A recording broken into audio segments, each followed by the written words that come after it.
Pledge of allegiance. I pledge allegiance to the flag of the United States of America and to the republic for which it stands, one nation, under God, indivisible, with liberty and justice for all. Roll call for the record. Mayor Lindsay, Here. Mayor Pro Tem Hum, Here. Councillor Humbert, Here. Councillor Crane, Here. Councillor Weeks. Here. We have a quorum. You may proceed. At this time, I'd ask for a motion to approve the agenda. I make a motion to approve the agenda with the modification of item H to read, approve a change of one full-time position in joint utilities to a PRN position in streets and in joint utilities. I'll second. All in favor? Aye. If I could please get a motion for the approval of the consent agenda. Make a motion to approve the consent agenda. Second. All in favor? Aye. We did not have any requests from the audience to speak to matters not pertaining to this agenda. So we'll move on to announcements and proclamations by the council. If the councilors don't have anything, Manager Weir, would you like to make an announcement? Yes, Mayor, Council, members of the audience, I just wanted to announce that our official inaugural flight for the commercial air flight into Angel Fire Airport from the Albuquerque Airport will be this Thursday. We will have dignitaries. There will be a ribbon cutting at the Albuquerque Air. No, I'm sorry. Next Thursday. I'll tell you what, Greg. Greg, I'm up here, but Greg's the one who really put this together. Stand up and tell us about it. It's a big deal. I'm sorry, Mr. Mayor, council, audience, a little confusion on that date. The inaugural flight will be on the 19th. What did I say? It's leaving, Thursday. you said this Thursday, you scared me to death. It's the following Thursday. We're lining up great speakers in Albuquerque, trying to get the governor involved, the mayor of Albuquerque and others. And we're gonna try to get some good momentum for that flight. It'll be landing here in Angel Fire a little after 1 o'clock. If you want to join the party out there next Thursday, the 19th. And I will just add to that, that I've already booked personal flights on this airlines to fly into Albuquerque. So it's real easy, it's cheap, 81 bucks, unless you want the ability to cancel within an hour of a flight, and then it's 105 bucks. So no cancellation, 81 bucks each way, the ability to cancel up to an hour ahead of the flight, 105 bucks. What a deal. All right, thank you both. Moving on to staff reports. Did we have Chief Hograve, Chief Vance, did y'all have staff reports this evening?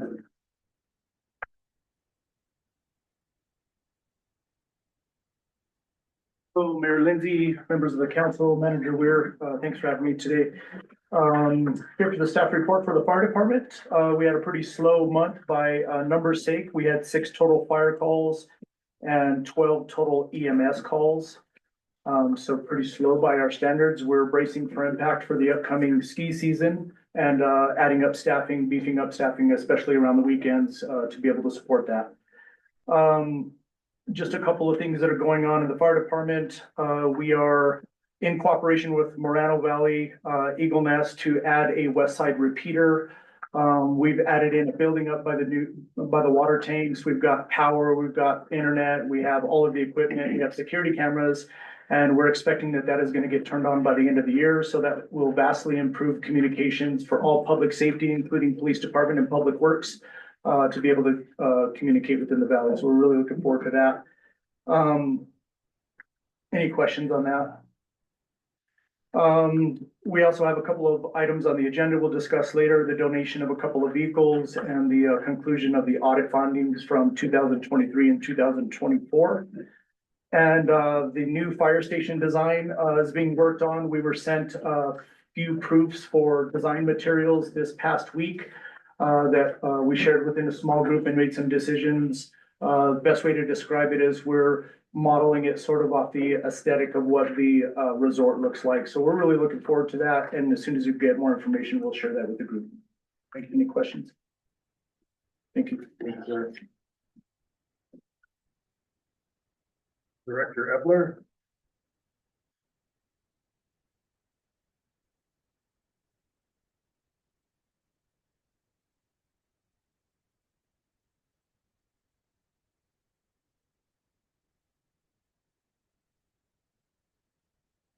Good evening, Mayor, Council, Manager Weir, Deputy Clerk Strickland, welcome. Go through, got quite a bit to update because I haven't updated in quite some time, but I'll try to make it quick because we have a long agenda. First thing I want to update on is the status of the new replacement well, the Agua Fria well in the back basin. The well is complete, test pumping was complete. Pitless adapter was installed today. Plumbing to the pump house or booster station house should take place Thursday and Friday of this week.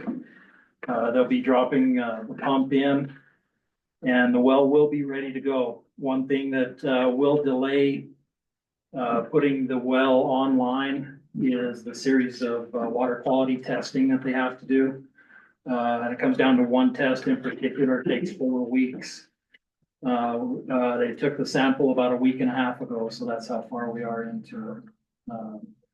We're looking at probably just before the beginning of the new year, be able to put that well online if everything goes well. There were some challenges with the weather. The driller had quite a learning experience working in an alpine environment, but they pulled it off through some pretty challenging times. So that's where that's the status on that well. Does anybody have any questions in regards to the well? Okay. How deep did it end up in? 680 feet.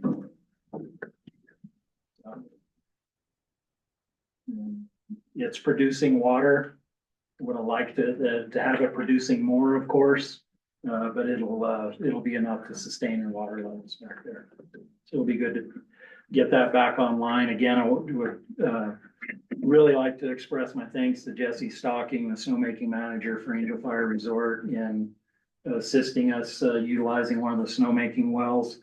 As you can imagine, once we started hitting freezing temperatures, there was even more of a challenge. Plus, he was needing that water to make snow too, which, by the way, they've made a lot of snow. It's going to be a great opening for the resort. I want to give a quick update. Basically, we had a lot of really good accomplishments in the Joint Utility Department, particularly the water side of things. Field crew just did an astronomical job. In years past, there's been major challenges with obtaining components for water meter installs. Really all components, supply chain was very tough. So there was quite a backlog of water meter installs that needed to be done. In the spring, we had some water meter orders that were 2 years old that hadn't been addressed. They pretty much cleared that. They cleared the list out that we started with in the spring and got a lot of them in for the new construction projects as well. They have also, when they were in situations where they were installing a new water meter, if there was an old water meter can right next to it, they put a new one in as well. So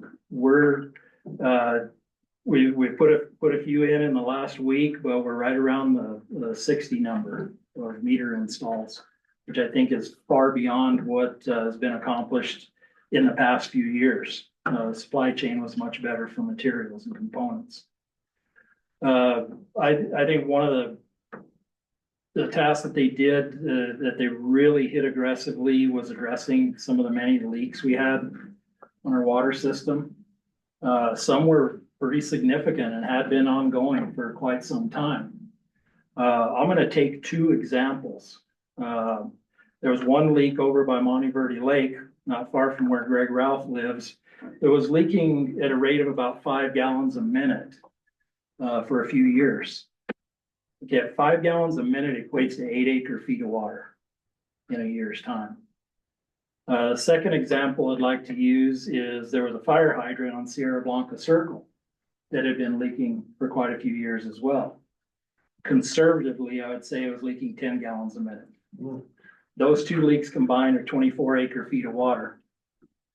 And put dollars to that, it's a good dollar amount we were losing out on the ground. The other step that they're taking is the bleeder lines that we have to run to keep lines from freezing. We are metering those, and we should be able to get return flow credits on those, which is gonna help on our water rights. We're doing everything within the water department to maximize the water rights that we have, knowing that we're getting to a pretty critical stage on water rights. Any questions about water department? Manager. Director Epler, if you don't mind, I just want to make sure that the public and the council understands the impacts of these repairs that the water department is making. 24 acre-feet from 2 repairs, and y'all made 8 of those types of repairs this summer. So Another one happening tomorrow, so. 24 acre-feet, we used in excess of our senior rights last year, about 120 acre-feet. That's what we had to pull out of storage, and our storage and water rights is limited. We're down to about 200 acre-feet left out of that original 750 acre-feet of water. So 2 fixes is taking up, what is that? About 20% of the water loss, the excess water loss that we had last year, and as we said, for at least the last 3 years, we've been experiencing that. So a way to put it in perspective for folks that don't know, I mean, it's acre feet. For example, the village of Eagle Nest has never exceeded 65 acre-feet of water usage in a year. So we were on those 2 leaks, 1/3 of what the village of Eagle Nest uses in a year. So these type of things are extremely significant for the village. And the bleeders, that's great, that's fantastic. Yeah, fortunately, they are a necessity, but moving forward, we have a few ideas to eliminate some of the larger bleeder lines. They'll be seem like significant projects in the beginning, but they'll pay themselves back over time. Absolutely. Essentially creating some loop lines in areas so we're not having to install bleeders. Any other questions about water? Here, real quick update on roads. This hasn't changed much as we stopped hauling base course after the snow we got in early November. But we did get right at the 15-mile mark of roads and road sections that we placed material on. Went very well. Few spots we kind of got caught with our pants down by the snow, but that's Angel Fire, that's construction. The guys have been out with this window of good weather, trying to do everything they can on the road, smooth them up, and scrape some ice off that's still lingering from the storm. In hopes that the smoother we have the road, the roads, the more efficient and productive we can be in the winter time in snow removal, and hopefully experience less damage to the equipment. Manager. Mr. Mayor, Council, Director Epler. Again, I just want to stress one thing, based on feedback from the community. We did resurface 15 miles of roads, which I believe to be a record, at least since the village of Angel Fire has been here.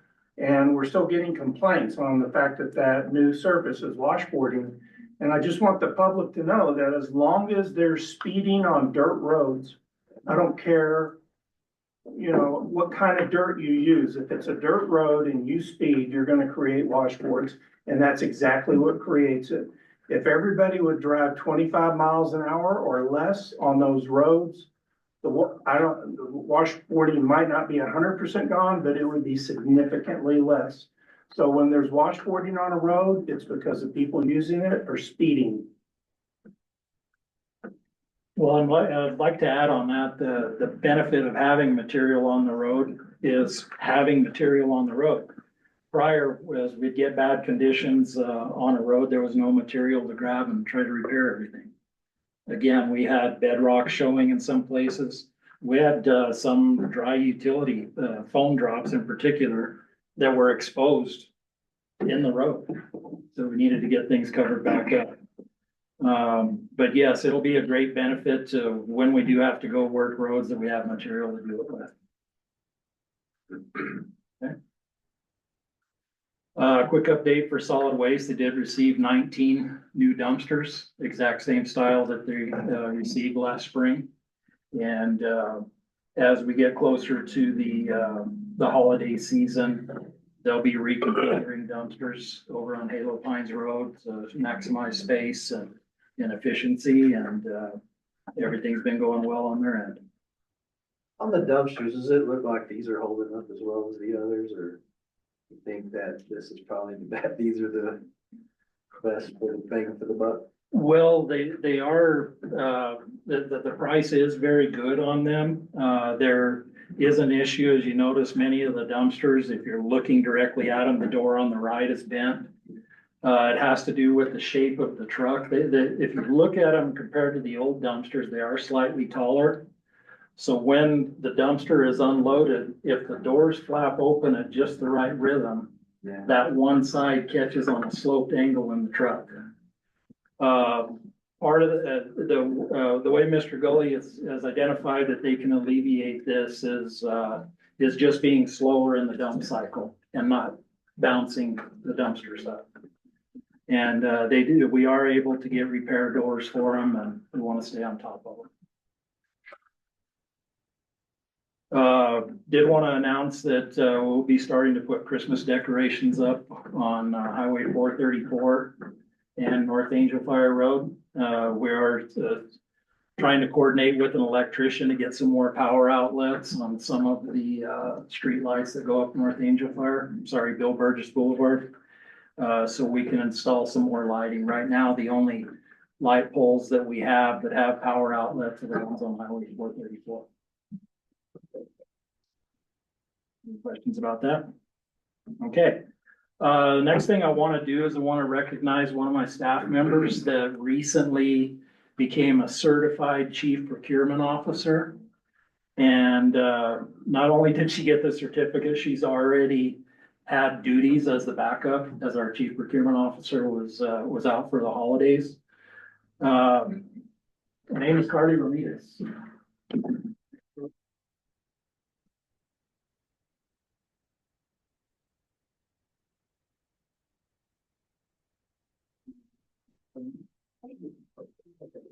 Yeah.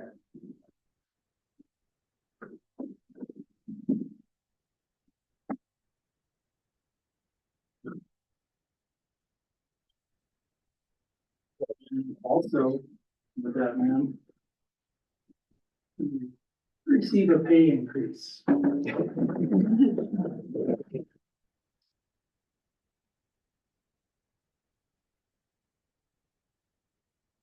I want to add that along with this, Carly has taken on the duties of asset manager.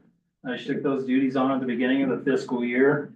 She's done very well with that, getting a lot of our stuff up to date. And she also just recently handled and managed the auction to dispose of old assets. And it's still ongoing as we're actually still selling some stuff at scrap value.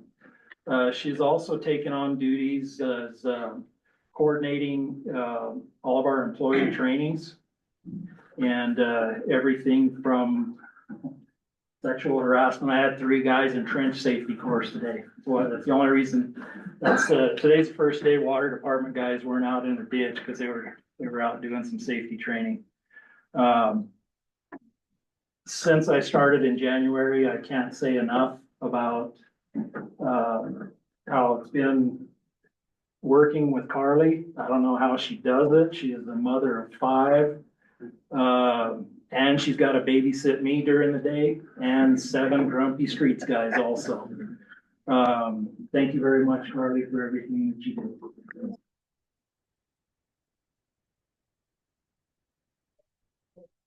Thank you, sir. Any other staff reports at this time?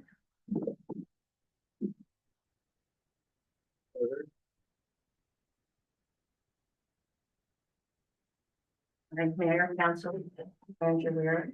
I just want to give you an update. Our audit was turned in on time. All of our bank recs are up to date. And we recently hired a new staff member, so we're moving ahead and trying to stay on top of it. That's a very big deal. Thank you very much. Yeah. One last thing, gentlemen, and members of the public.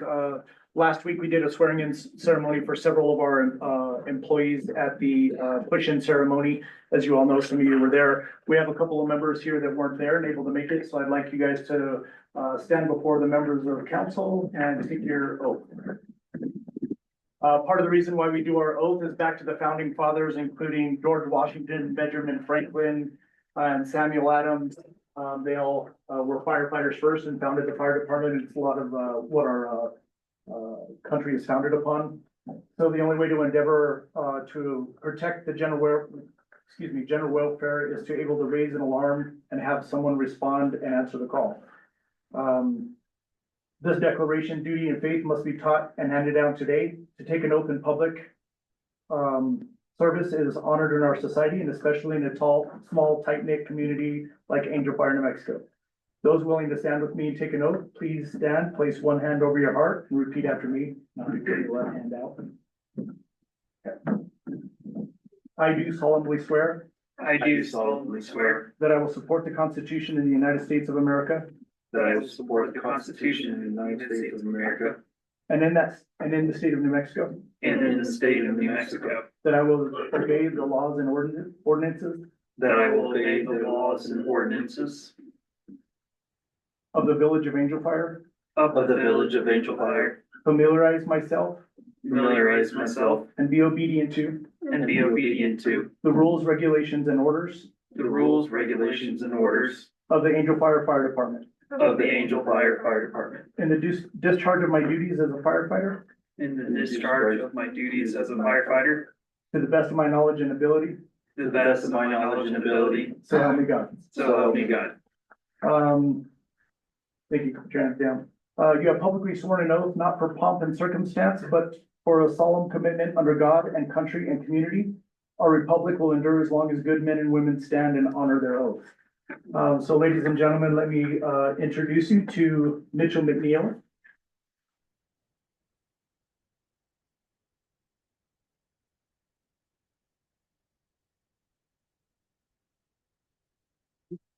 Ashlyn Sanchez.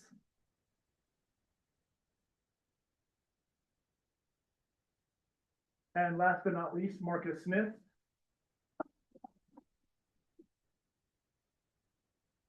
Marcus Smith just graduated Fire Academy and has now been promoted to firefighter, paramedic, and we're happy to have you. So thank you. Congratulations.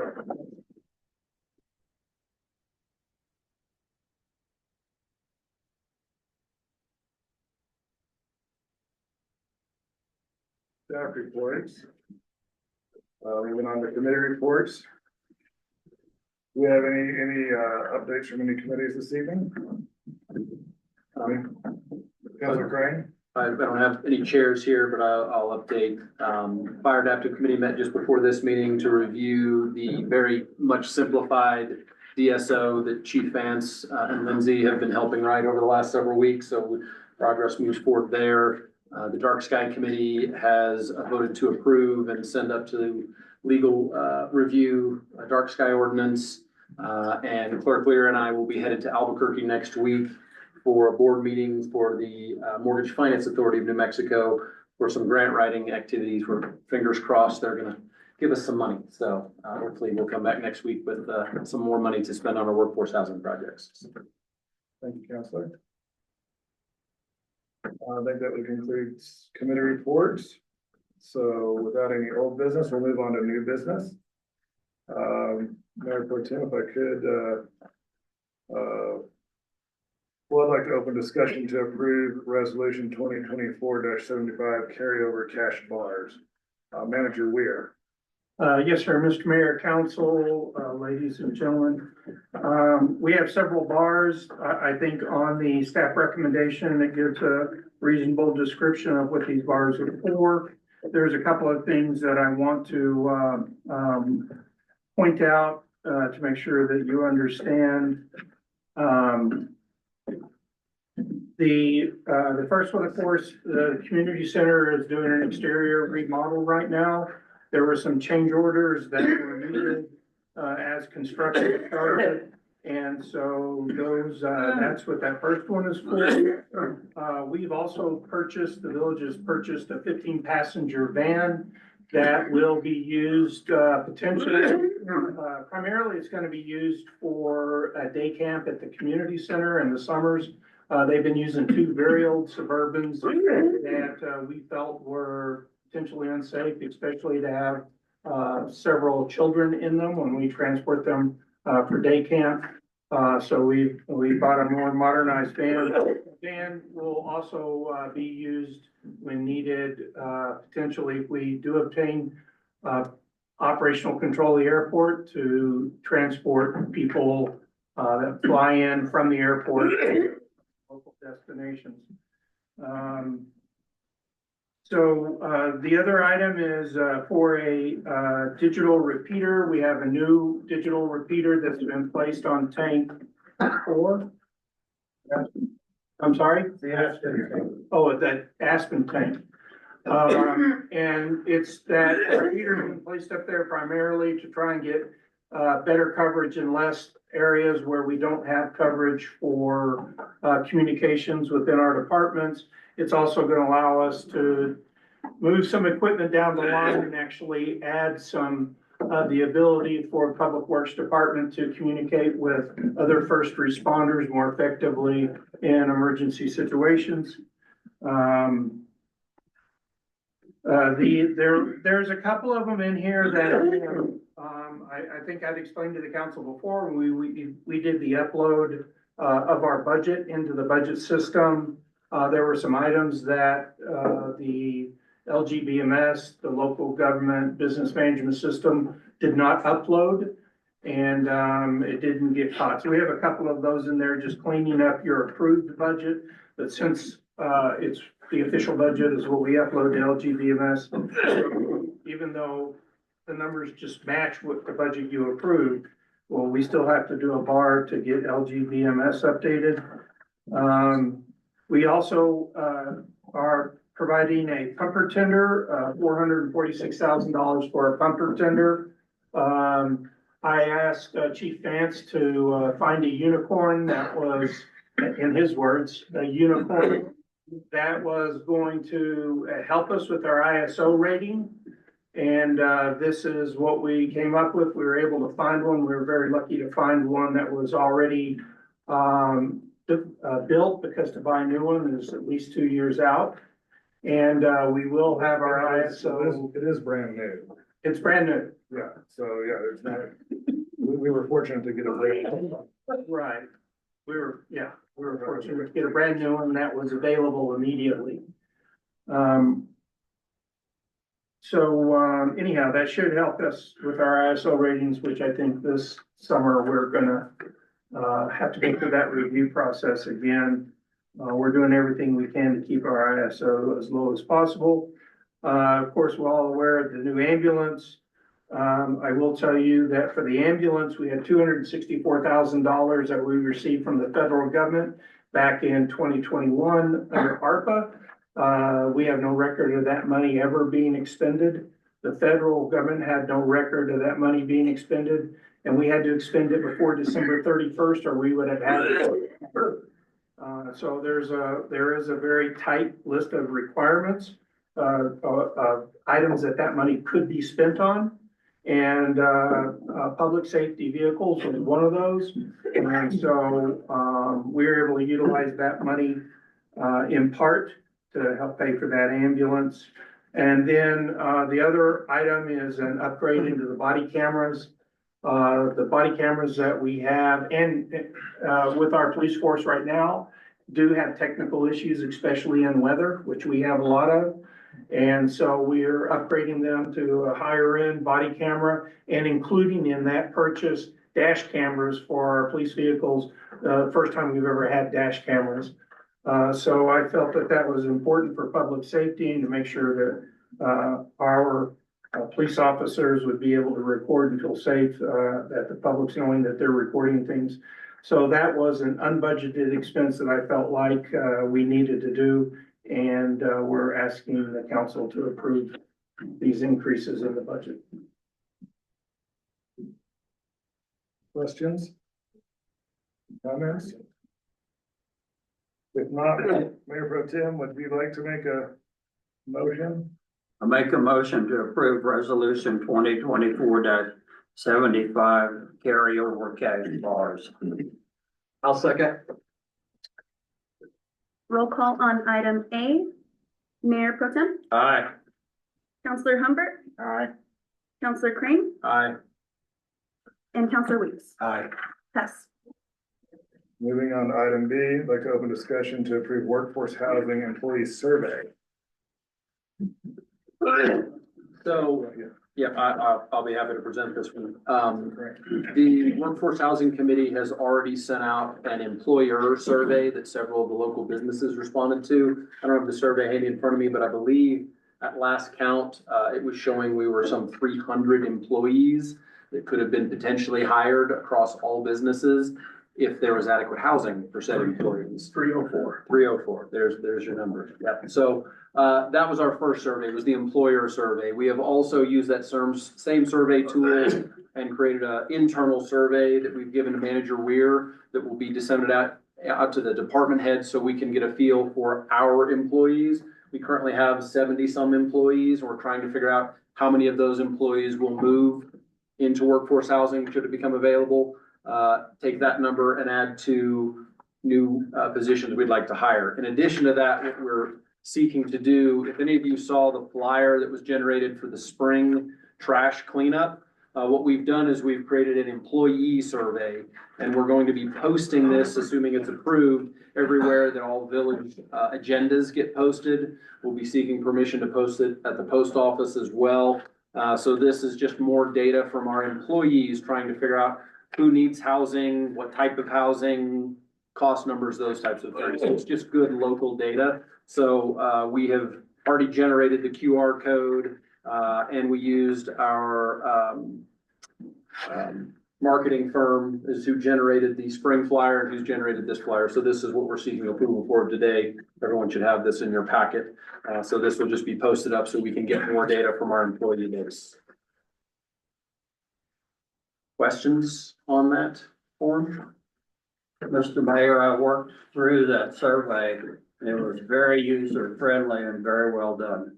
Well, that's special thanks to Counselor Crane, Elizabeth Ricketson, and the entire workforce housing committee. They've done an amazing job all the way around. So yes, another great job. So thank you. With that, Mayor Pro Tem, would you like to make a motion? I make a motion to approve the workforce housing employee survey. I'll second. Roll call on item B. Mayor Pro Tem, Aye. Counselor Humbert, Aye. Counselor Crane, Aye. and Counselor Weeks. Aye. Pass. Okay, moving on to item C. I'd like to open discussion to approve a temporary event facility. Director Ralph. Good evening, Mr. Mayor, Council, Manager Weir. As you know, we've been working on plans and development of a temporary event facility that will be right back here in the Liberty Square property. Initially, we were looking at doing it where the ground's been improved, closer to the fire station. Looking at it now, we may need that for parking, and we may be able to save some effort and some money if we build a temporary facility where we're gonna build our permanent facility when it comes about. So if we can, the plans that you've got are from an engineering and landscape planning firm out of Albuquerque. They're doing Eagle Nest State Park. They've done some other parks in the area. Gentleman came up, worked through us. We met with him, walked the area. They've developed some conceptual drawings for us. They're gonna step into once we get approval, they'll step into the planning stage. And then we'll start working with the people that I need to work with to get this center open by middle of June.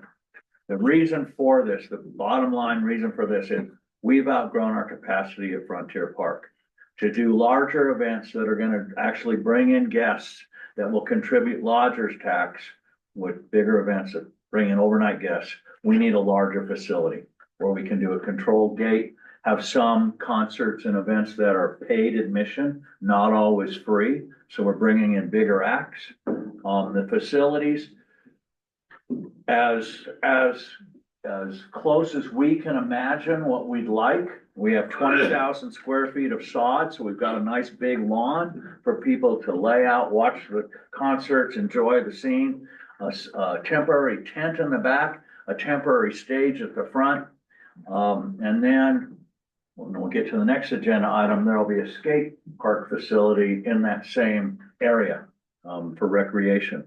So we're trying to do it all right back here. Talk to Kurt about the dirt work that needs to be done. We're in conversation with Kit Carson Electric about electrical. We need sewer and water. We've got a lot of work to do. We've got to get Wi-Fi in there. This facility will have restroom trailers that we bring in, that we will rent, so they're not part of the construction costs. And then we're soliciting food trucks, and we've got commitments from a couple food trucks already that want to come in Angel Fire and open up in this new area. I'm looking at a budget of $275,000 that would be a maximum for this. As you can see, the line item budget's a little less than that, but I know there's hidden costs. I know there's things that'll pop up. I'm not a construction expert, but I know there's always surprises. So the goal is to build a facility that we can handle bigger events, drive more lodgers tax. I know it's temporary, but some of this can be utilized when we get going on Liberty Square and get our permanent facilities going. Hopefully the sod, when we do lay down the sod, when we plan on laying it back there, it could be moved. So, but obviously you'd rather not move sod. So that's that proposal. Any questions for me? This is 100% lodger tax spend. Yes.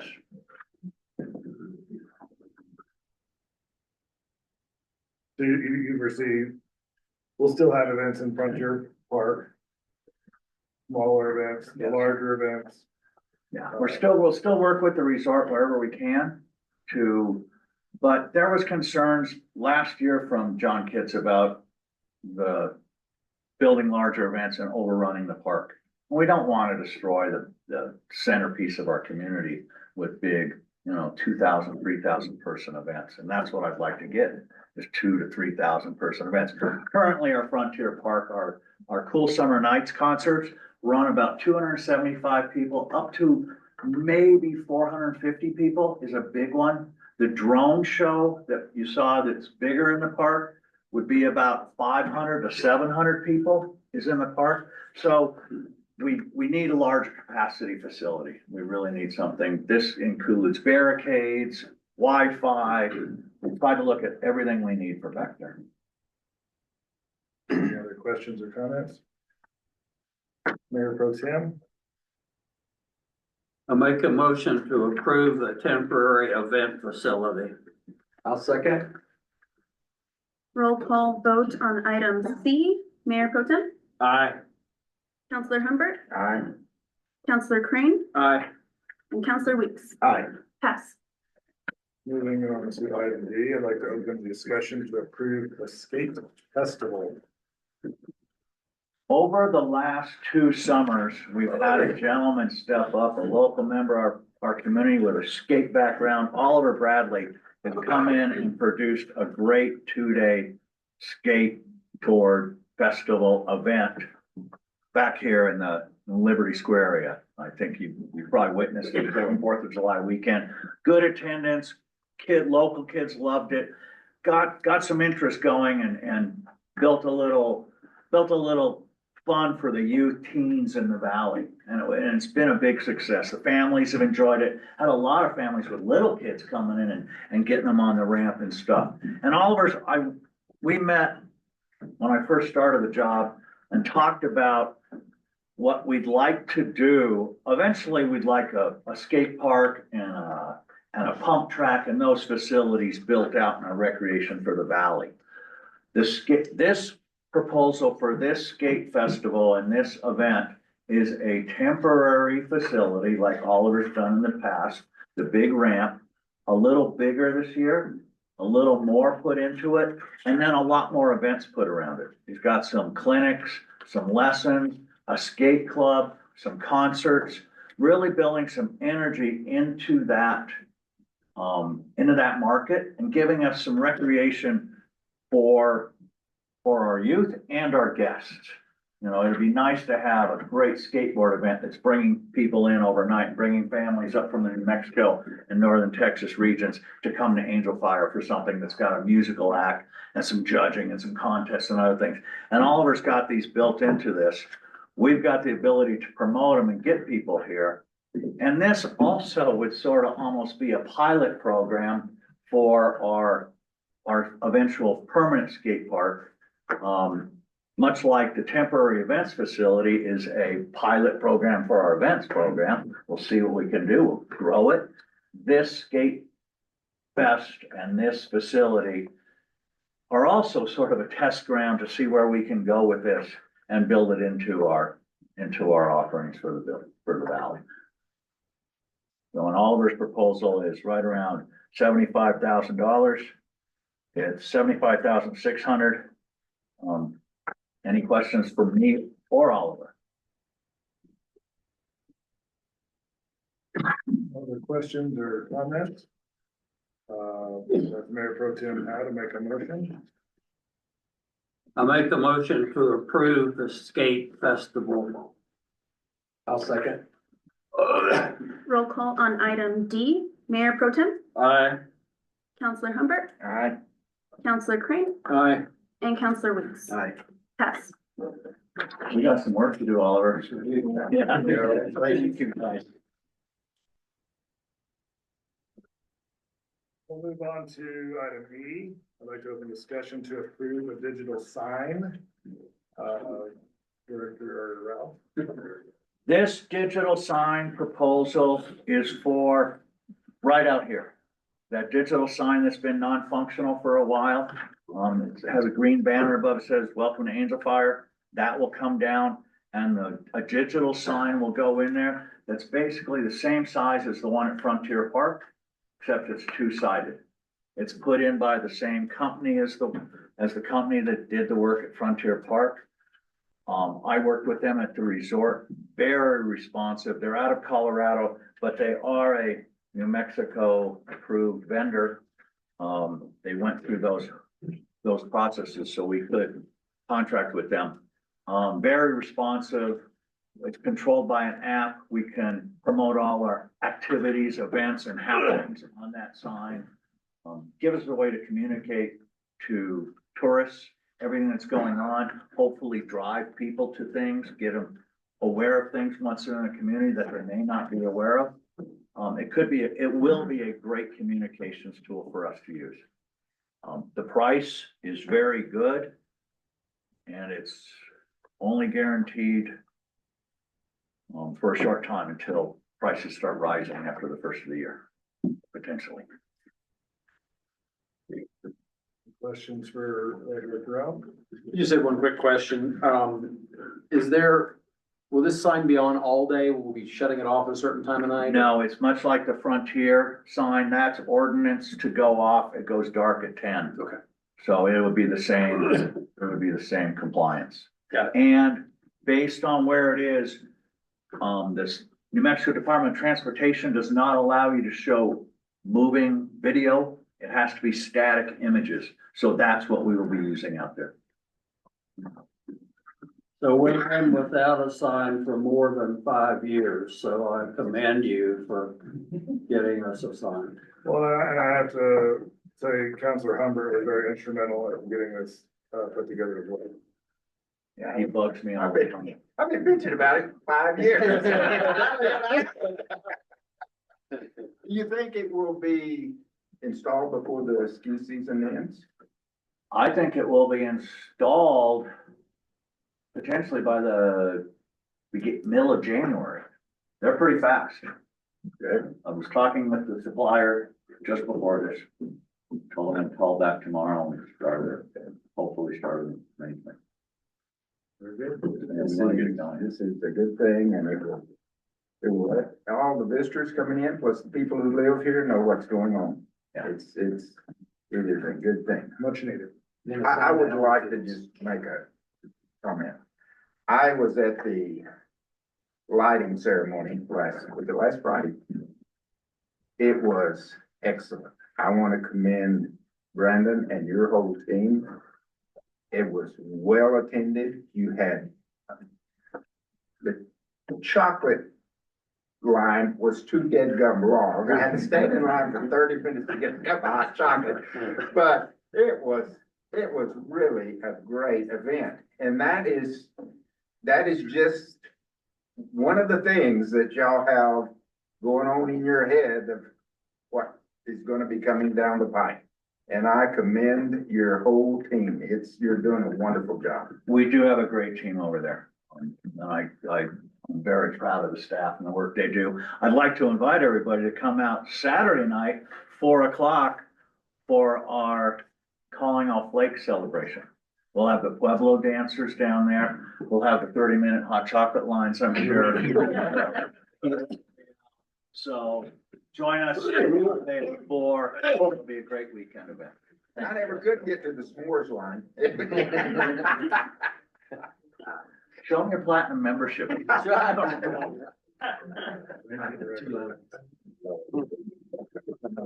Pro Tem, if you would please make a motion. I make a motion to approve the digital sign. I'll second. Roll call on item E. Mayor Pro Tem, Aye. Counselor Humbert, Aye. Counselor Crane, Aye. and Counselor Weeks. Aye. Pass. All right, we'll move on to item F. I'd like to open discussion to approve donation of Old Village Department. I believe this is the pumper tender truck. Manager Weir, I'm sorry, Chief Vance. The fire department has 2 vehicles, we'd like to donate. One of them is old 2780 Rescue. It's a top kick rescue that's been, we've had some mechanical issues with it and addressed them. It's now running and operating. But with the addition of our newest one, we don't have a space to house it. So we feel like it'd be better served to donate it to somebody within the community. Sierra Bonita Rincon Fire Department, SBR, Fire Department has agreed to take it on, and they've come up and inspected it. They've agreed to remove all markings before they put it into service, and agreed to take it in as is status. We also have old 2780, the old pumper, or excuse me, the old tender that's been sitting outside of Station 3 for multiple years and hasn't ran. As I understand it, the pump was ruined when some chemical was placed, batch mixed into the tank, and it's been sitting ever since. I don't know exactly, y'all could give better context to that. We have 2 fire departments interested in taking that. One of them is Philmont, and the other one is an outside of Las Vegas fire department. So we haven't worked out the details of that. I have most of the paperwork done for procurement and just making sure that we check all the boxes to make sure that we're within regulation to do that. But we'd like permission to donate those vehicles to those agencies. Questions or comments? Mayor Pro Tem?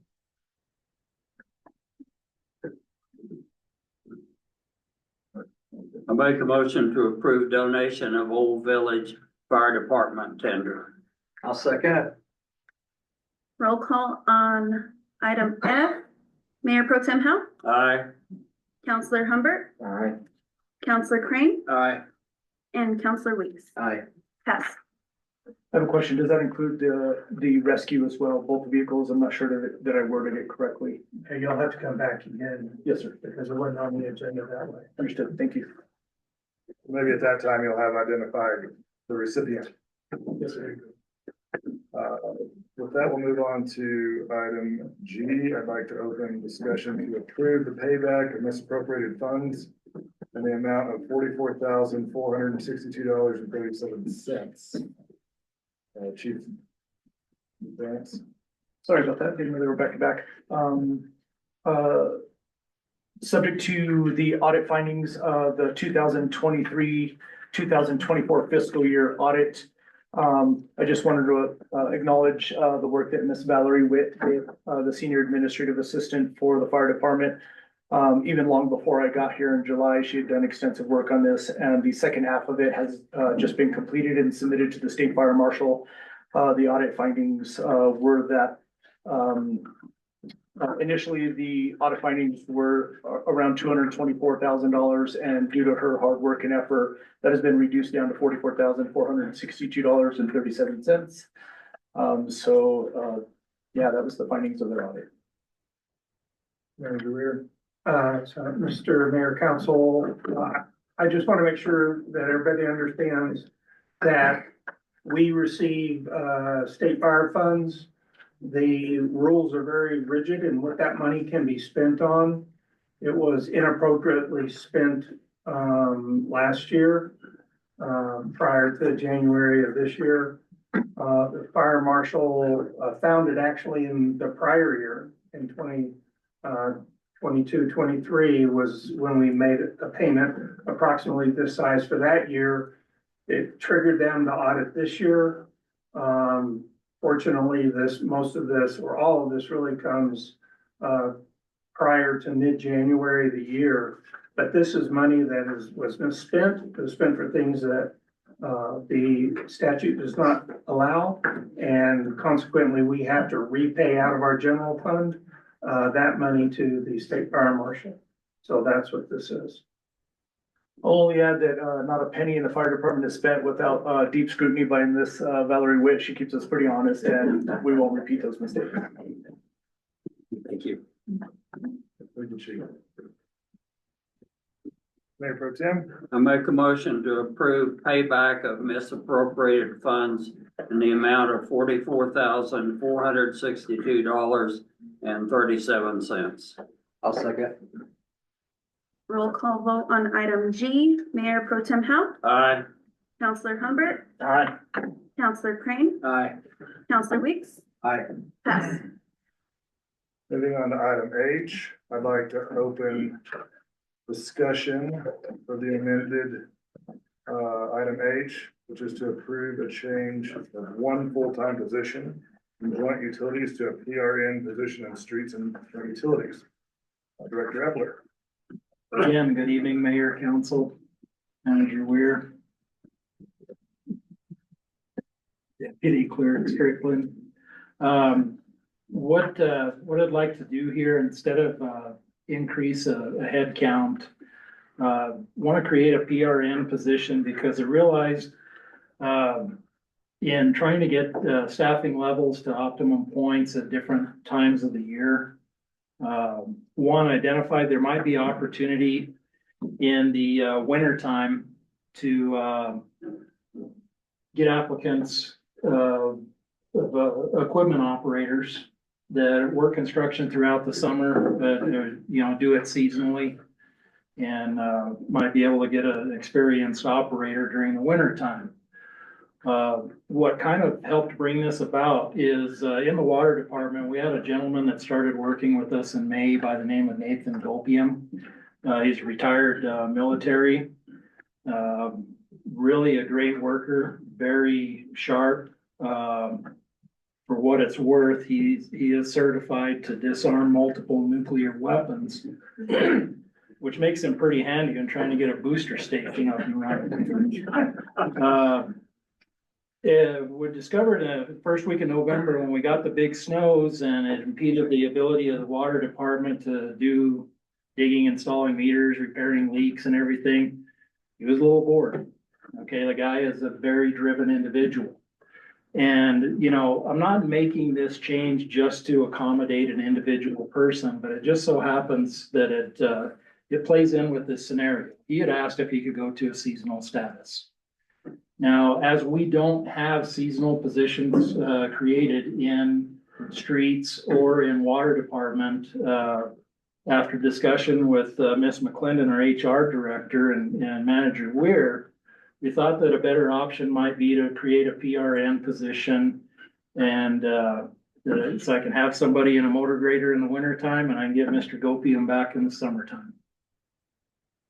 So that is the purpose that is driving this. And, by the way, I do have a good candidate for an operator for the winter as well. Any questions?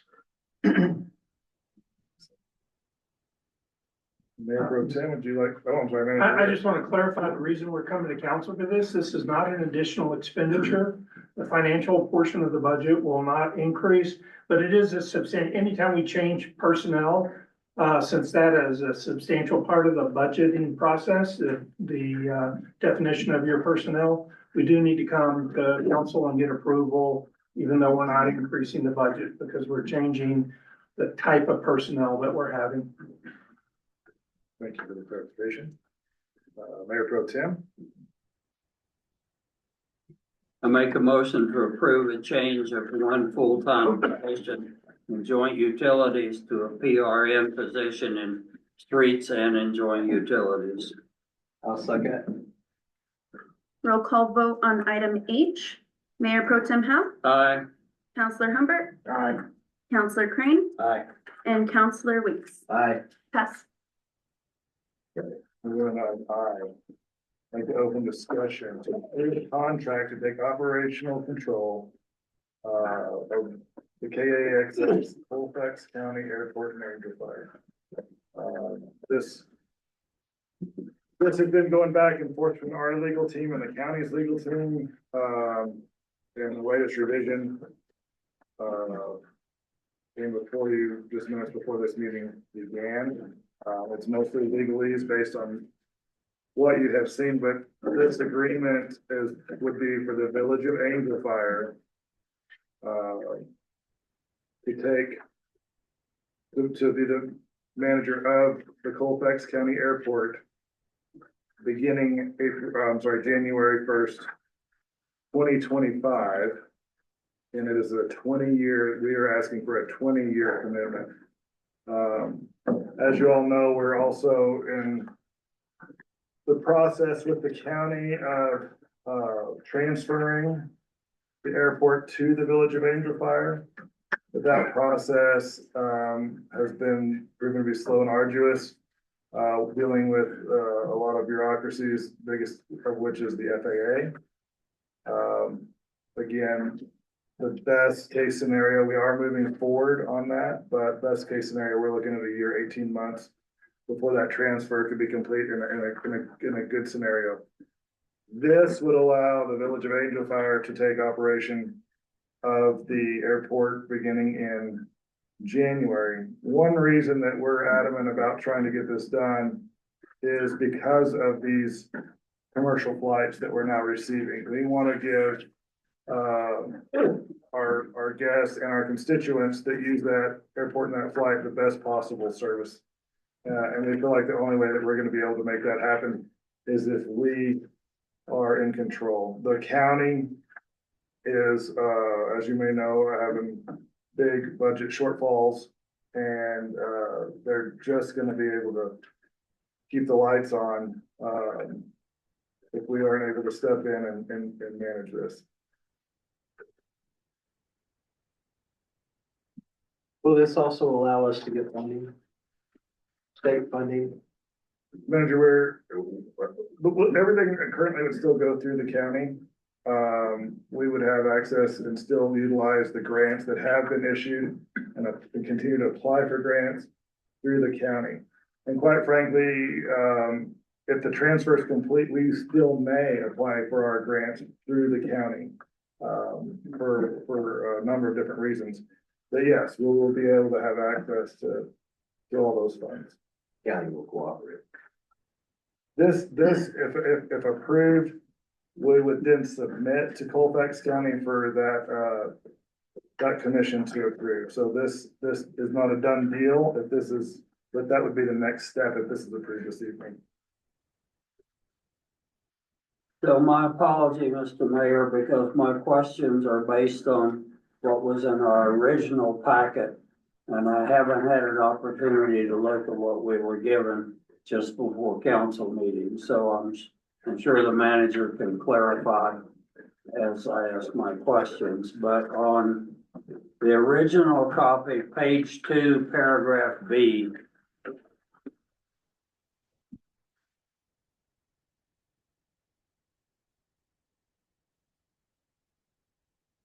Except as set forth herein, the village shall assume the existing obligations directly attributable to the airport equipment and property, including without limitations all employees, routine operational expenses, contracts with any operators, contracts with any engineering firms, and requirements of any grant agreements and grant assurances. Do we have knowledge of what these grant requirements and engineering requirements are? Mr. Mayor, Council, yes, well, we do. Actually, we have two of our airport transfer committee members here, the chairman and Mr. Gilmer, and they have been working with the county to bring this information and identify these things, and the county's been providing them with that documentation. So we are aware of what's out there. One of the things I will tell you about the grants for the airport is the airport has a special arrangement with the FAA so that matching funds for the grants are not required to be paid in cash, but instead are paid in property. It's a fairly unique agreement that the FAA has with the Angel Fire Airport. There's only a few airports in the country that have that type of arrangement. But the bottom line is the matching portions of the grant, which would normally be an expenditure for a government agency, we don't see those with these federal grants that are occurring with the airport currently. That's not to say that future grants may not require some sort of monetary match or some sort of in-kind match. But currently, with the grants that we have outstanding and the grants we're looking to get in the near future, the FAA would utilize this property assignment process to cover the grant matches. So how much property is left available if we were to do that in the future? So about 70% of the property has been utilized in that over the last 2 decades. Okay. Well, if I could follow up on that, will that encumber, the property that is encumbered, is it where future hangars would go and would be a detriment to trying to do development out there? In other words, would that have to be made whole before any future development could go on that dirt? Mr. Mayor, Councilman, so right now there is where the hangar, because they currently have a $1.2 million grant to add hangars, and where they're looking to put those hangars is not on federal FAA land, but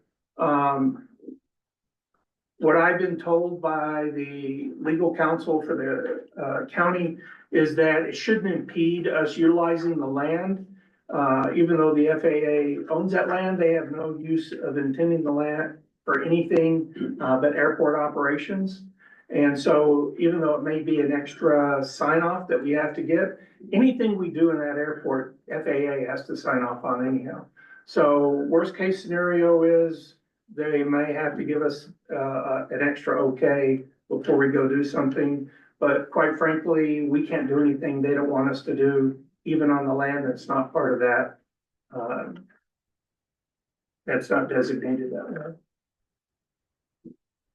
Okay, my next question on page 3, under FAA requirements, go down to paragraph B.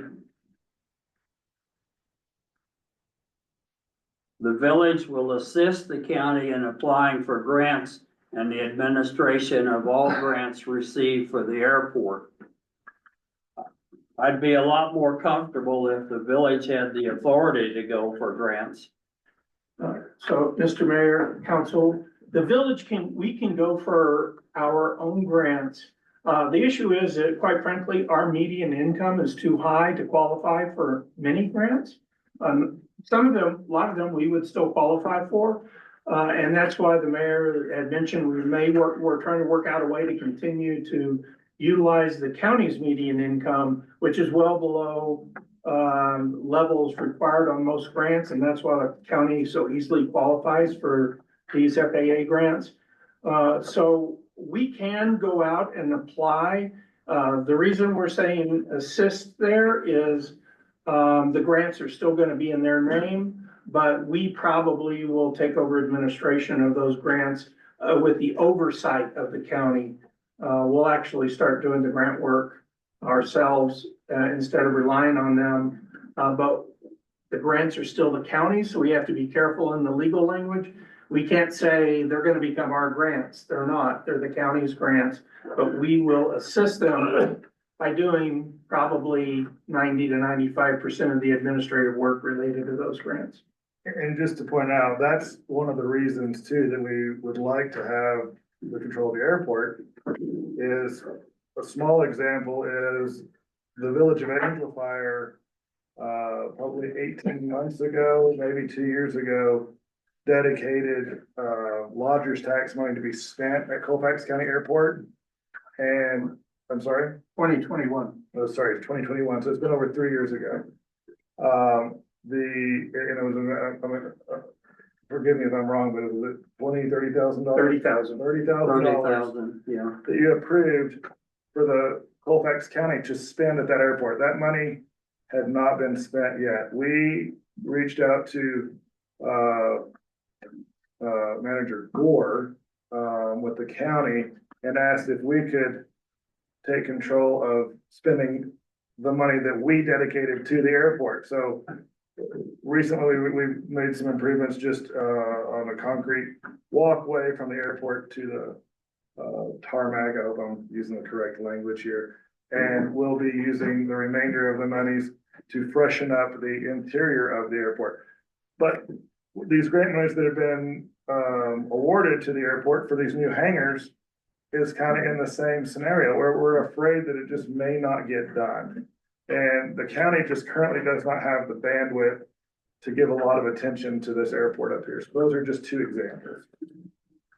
Okay, go to page 4, paragraph D.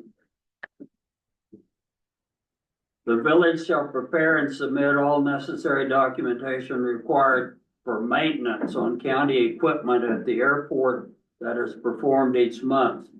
The village shall prepare a detailed invoice describing the maintenance performed, and the village will perform the maintenance only after the county authorizes the village to perform.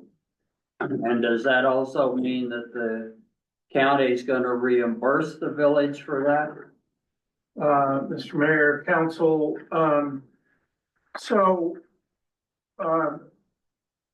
one of the primary reasons that the county is interested in giving us this control is to alleviate the expensive operation of the airport, and it is something that the village is gonna have to take on.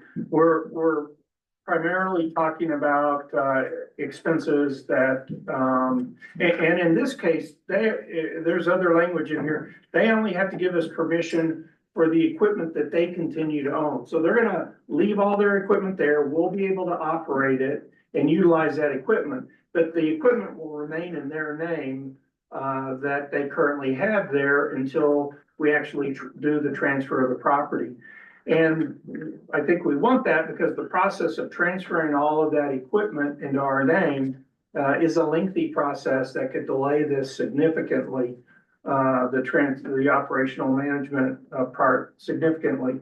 So all we're saying is that when we go do work on their equipment that they own, that's in their name, that we will get permission to do it. Now, it doesn't preclude the village from investing in our own equipment or utilizing our own equipment in efforts to improve the operations of the airport. And the county will have no say over any equipment that we own, that we utilize. But this is, if we were in their shoes and we own that equipment and we're liable for that equipment, we would want to have last say on something that's being done with that equipment. And to be honest with you, there is equipment there that we use, especially the tanker they use to gas airplanes. It's a nice piece of equipment. There is some equipment that we, quite frankly, have better equipment, and we're probably gonna end up using our own equipment in a lot of cases. But this is something that, you know, we don't know, I don't wanna give up any equipment that they have out there and fear of maybe we really need that. We don't think we do now, but maybe we do. So the deal we negotiated is we would retain all the equipment. And then if it gets to a point where we don't want their equipment, we can just tell them to come get it. And there is no, because they own it, there will be no legal process we'll have to go through for them to take that equipment off. But what we will be taking over is, what the intent of this is complete operational control of the airport. That said, they still have ownership under this of the equipment, some of the equipment and the land and the buildings, the real property. And if it was us, I would ask for the same language from them. Okay, I don't see anything in here about the possibility of bringing in a fixed-based operator. Is that still possible? Yes, it is, and it is in the language. I'd have to go pull, where it does give us the ability to, I can get that for you, Mayor Pro Tem, but there is language in here that allows us to do contracting, and a fixed-based operator would be a contractor. Okay, So it doesn't say fixed-based operator specifically, but there is language that allows us to go out and do contracting that is required for the operation of the airport. and as the mayor mentioned a while ago about hangars, will we be able to go ahead with the hangars or more hangars? That is certainly our intention, yes. Yeah, and yes, the short answer is yes, we can go for it with the money that we have available from those grants in this agreement. So the thing I've been asking for all this time is financials. And So- I have no idea what this is gonna cost us. So, I can tell you that the cost estimate, and, keep in mind, we have to take this to them next for them to approve. And if they approve it, then I'll have to bring, a budget in for y'all to approve. But I will tell you the net cost on this is, about $275,000 a year, all in. And the revenue on this is about $240,000 a year. So right now it's operating at a net loss of between $30,000 and $40,000 a year. We do believe with an investment, that we're willing to make, that we can make this actually a profitable operation. Okay, Mr. Mayor, that's all my questions. Thank you, Councilman Mayor Pro Tem. Any other questions or comments? Mr. Gilmer, if you would please come to the podium. Hi, my name is Jeff Gilmer. I'm a non-voting member of the committee. Manager Weir, Mayor Lindsay, all Mr. Howe. One of the things that I was going to say, on average, to answer your question about the trucks and the maintenance, on average, what we're looking at is we go in and we check the fuel filters on the trucks, make sure that the fuel, there's various items like that are fairly low, and outside of a catastrophic mechanical failure, most of those types of expenses are pretty low. One of the reasons why I came up was just to say thank you for taking this initiative. When I moved here, I've been up here for 8 years. I moved here permanently. I retired from the Federal Aviation Administration, and I moved up here And part of it was looking at this airport going, oh my gosh, this is Jackson Hole, Wyoming 30 years ago. The potential of the impact of this airport, which I worked with SkyWest Airlines in my last position. SkyWest is the main carrier in and out of Jackson Hole, Wyoming. And I would tell you that that village council would tell you that airport is the economic driver that began the renaissance of what we know as Jackson Hole today. And I don't know if you realize it, but Jackson Hole has probably some of the highest housing prices in America in that area. It's kind of like everybody goes up there. So with our wonderful resort and all of the effort that they put into it, with this village, I got excited and was willing to kind of step away from my retirement and say, I'll throw my hat in. And there was discussion about that. So I'm really here, if nothing else, to thank you. There are those of us here that will endeavor to do all we can to see that this is done well, that it's managed well, and that that turnaround from a negative to a positive happens fairly rapidly. We did have an instance several years ago. The airport was being managed and we saw a fairly quick uptick in revenue. And so that gives us hope that that can come back, but there's some things that need to be addressed. I also want to, I'm going to thank Mayor Lindsay, Councilor Humbert, when you talked about trying to get something done for a long time and you finally got there. 4 years. 4 years I complained about this, people having to walk off of the ramp to get to the front door through the mud and the rock. And this gentleman, when we finally got his ear, he had that walkway started in 4 days and it was finished in 7. So I'm personally thank you because that's a great win. It's a beautiful place right now. And that portends to me that this village is interested in making this airport a jewel. And one of the other things that hasn't been discussed when we're talking about those grants, and we're looking at the village of Angel Fire. The airport is Moreno Valley. And so when we look at this, we look at the impact at Eagle Nest, we look at the impact at Red River, we look at the impact down in even in Mora, and these areas that all these people come in and out of. And I think once that grant process starts within there, that will be a consideration also. In addition to that, Mr. Howe, we're looking at DoD grants. And the idea is that this wonderful airport, as we see all the time, the military uses this airport to do approaches. They come in and they'll fly. You'll see the airplanes and you'll wonder why they're circling around here. The C-130 squad, I mean, we have them all come in here. There is a potential. I'm just saying, it's again, something we look at, that the Department of Defense says Angel Fire is, I forgot the actual word that they use, but it's a special airport for us. And therefore grant monies can also be allocated from them. So it's not only FAA, New Mexico, DOD. That's not on the plate.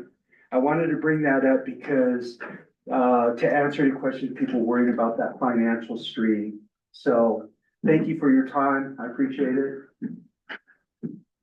Questions? Manager Weir? Yes, Mayor Perry, Mr. Mayor, Mayor Pro Tem, just to answer your question specifically. I'm just gonna say thank you. No.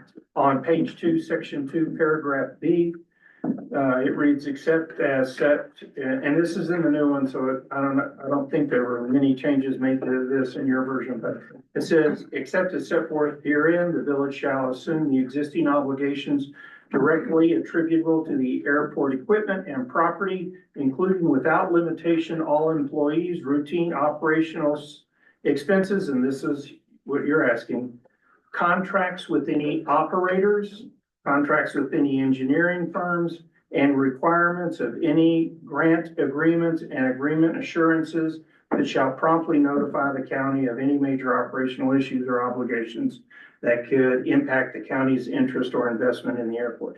So that language, contracts with any operators, specifically addresses the ability to have an FBO.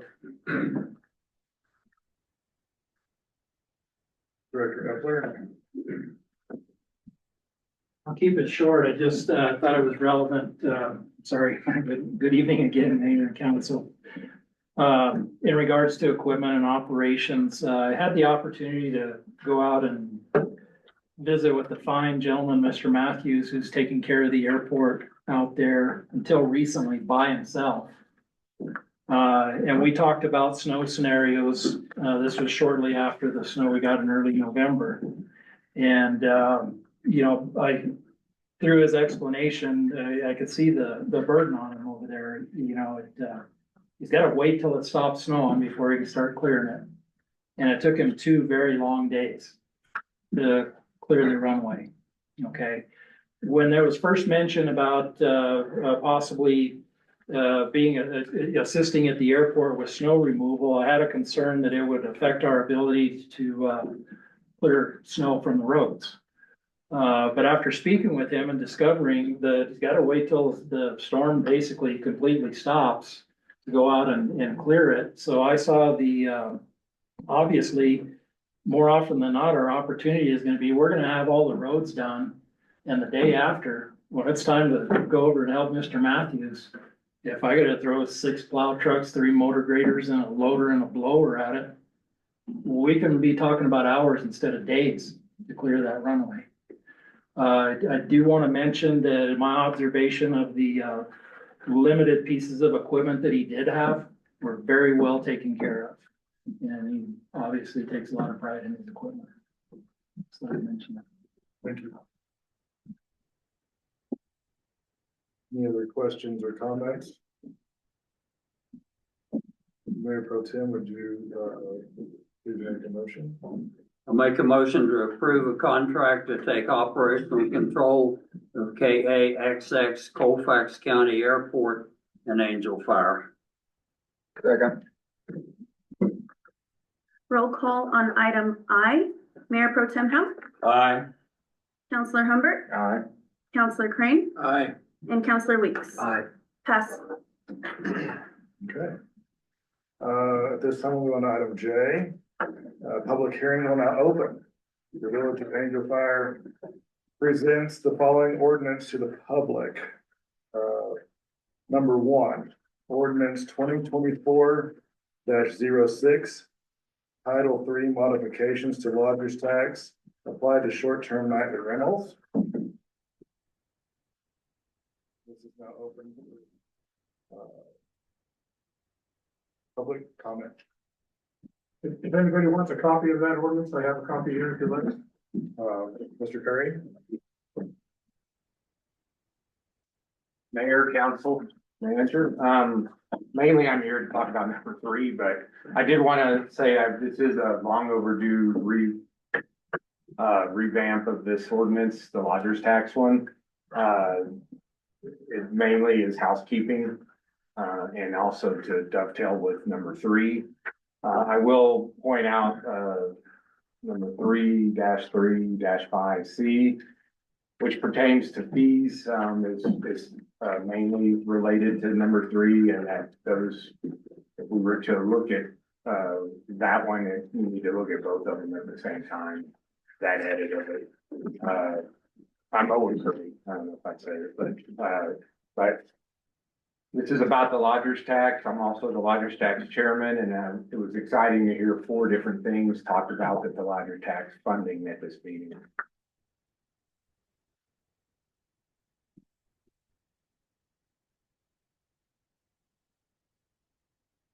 Comments? Yeah.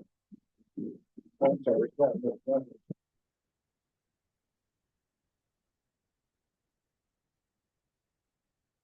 My name is Carl Nelson. I own and operate a business here in Angel Fire. I've lived here 35 years.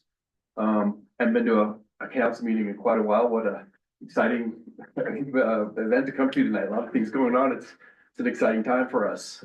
Thank you, all the council and everybody that's putting all their efforts into a real aggressive agenda for our village. I think a lot of people appreciate it. I think your agenda for workforce housing is appropriate and pertinent to our community. I visit a lot of resort communities, every year through my life and, I've been friends with, people in resort communities that are workers that live in employee housing and I realize how important it is for those communities that they have that. So, thank you for bringing it on. I hope you're successful. Mhm. If nothing, further.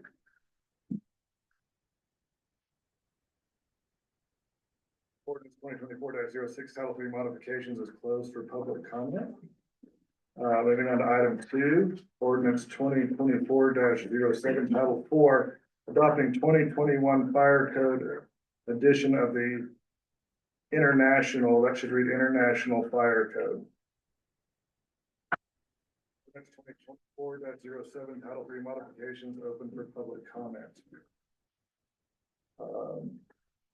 Chief Vance, if you would like to, come just shed a little light on, the reasons for adopting this, fire code. Good evening. The reason why we decided to go to 2021 code, we could go up to 2024 code. However, we reached out to the state of New Mexico and the state fire marshal's office for some help with inspections. We have currently about 600 businesses in the village of Angel Fire who will be requiring fire inspections coming after January in the year of 2025. Right now, we don't have a fire inspector on duty in a full-time position. We have 2 gentlemen that one is part-time and one is full-time that are certified to do fire inspections. And they've been doing it out of their good graces just to kind of help out with that and coming to help out whenever we have an emergency situation. So the state fire marshal's office has agreed to assist us in our fire inspections. We have a few right now that are overdue, about 8 of them, that they're gonna come out and kind of do a fell swoop and do those overdue inspections. And then continue to help us throughout the future years until we can get a fire inspector hired on full-time. So in order for them to come up and help us, they've required that we come up to the standard of 2021. Some of the past inspections have been going back to as early as the 2009 and 2015 edition. Currently, what I found in records that we're on the 2015 standard. So we're just trying to come up to 2021 standard. And there aren't entirely a lot of changes. Although, you know, here and there are, but they're all in the interest of public safety. Any questions? I was just wondering when you say 2021 standards, so like if it's something that it's an older facility, is it going to have to come up to the standards? Yeah, that's a great question. We've asked that as well, and as long as you're not changing business designation, according to the original intent of the business. So if you have currently you're a restaurant, say, and you want to change to a childcare, you will fall into the childcare and have to come up to the 2021 edition of the childcare services. But as long as you continue to operate as that example as a restaurant, you would be grandfathered into the standard. I have a question. Yes, sir. I sell a lot of condos to people in there. Totally rely on Airbnb and so forth. And, how much is this gonna restrict, you know, the mom and pop that rents their condo or their house? Is that gonna change it? I don't see any significant impact to that. I see the changes to short-term rentals and that sort of thing governing that type of building. But anything, one thing to point out is the fire department does not do routine residential fire inspections. So anything that falls under a residential building, R3, R2, R1, would fall under the same criteria as it always has, and that's usually met at time of the build. So if a condo unit was built in 2015, it would have to be built at 2015 standards. There are a couple of examples of buildings that went above and beyond those standards, but as far as being held to that standard, as long as they haven't changed designation, they would fall under that code in which they were built. And that's Universal Building Code or International Building Code and not fire code. So again, any fire inspection would be for commercial use, for business use, and not for residential. Thank you. Yes, sir. Any other questions, comments? Thank you, Chief. this time, ordinance 2024-07, Title 3, modifications is closed for public comment. Move on to item 3. Ordinance 2024-08, Title 12, modification to include lodging in the provision of short-term rentals. Modifications open for public comment. Larry? Mayor, council, and manager, Owen Curry. Read this ordinance, it's a new ordinance, extensively. And really, there's a lot of good aspects of it. Everybody agrees safety is a big concern. But I have 4 big concerns with it. I know that y'all have all received copies of those concerns, but I'll just run them over real quick. 12-1-4B. It's really the permit fees. It's kind of left open as a separate resolution, which is, a concern. There's municipalities like Taos and Santa Fe that, don't really want short-term rentals because they have other industries besides tourism. And they charge high amounts, whereas municipalities like Red River and Rio Dosa, who function and thrive on short-term rentals, they charge smaller fees, $50 to $100. And so it's a little bit difficult to kind of support something that you don't know what the fees are going to be, because a lot of people who purchase properties here and their stakeholders in this community purchase them and depend on some degree of short-term rental to help defray the cost of ownership. If you'd like, Mr. Curry, I'd be happy to address items as we continue. Yeah, that's great. So for that, we've felt, the manager and I felt that it would be best to keep the permit fees in a separate resolution, so that if they were to ever change, it wouldn't require an ordinance change, but a resolution.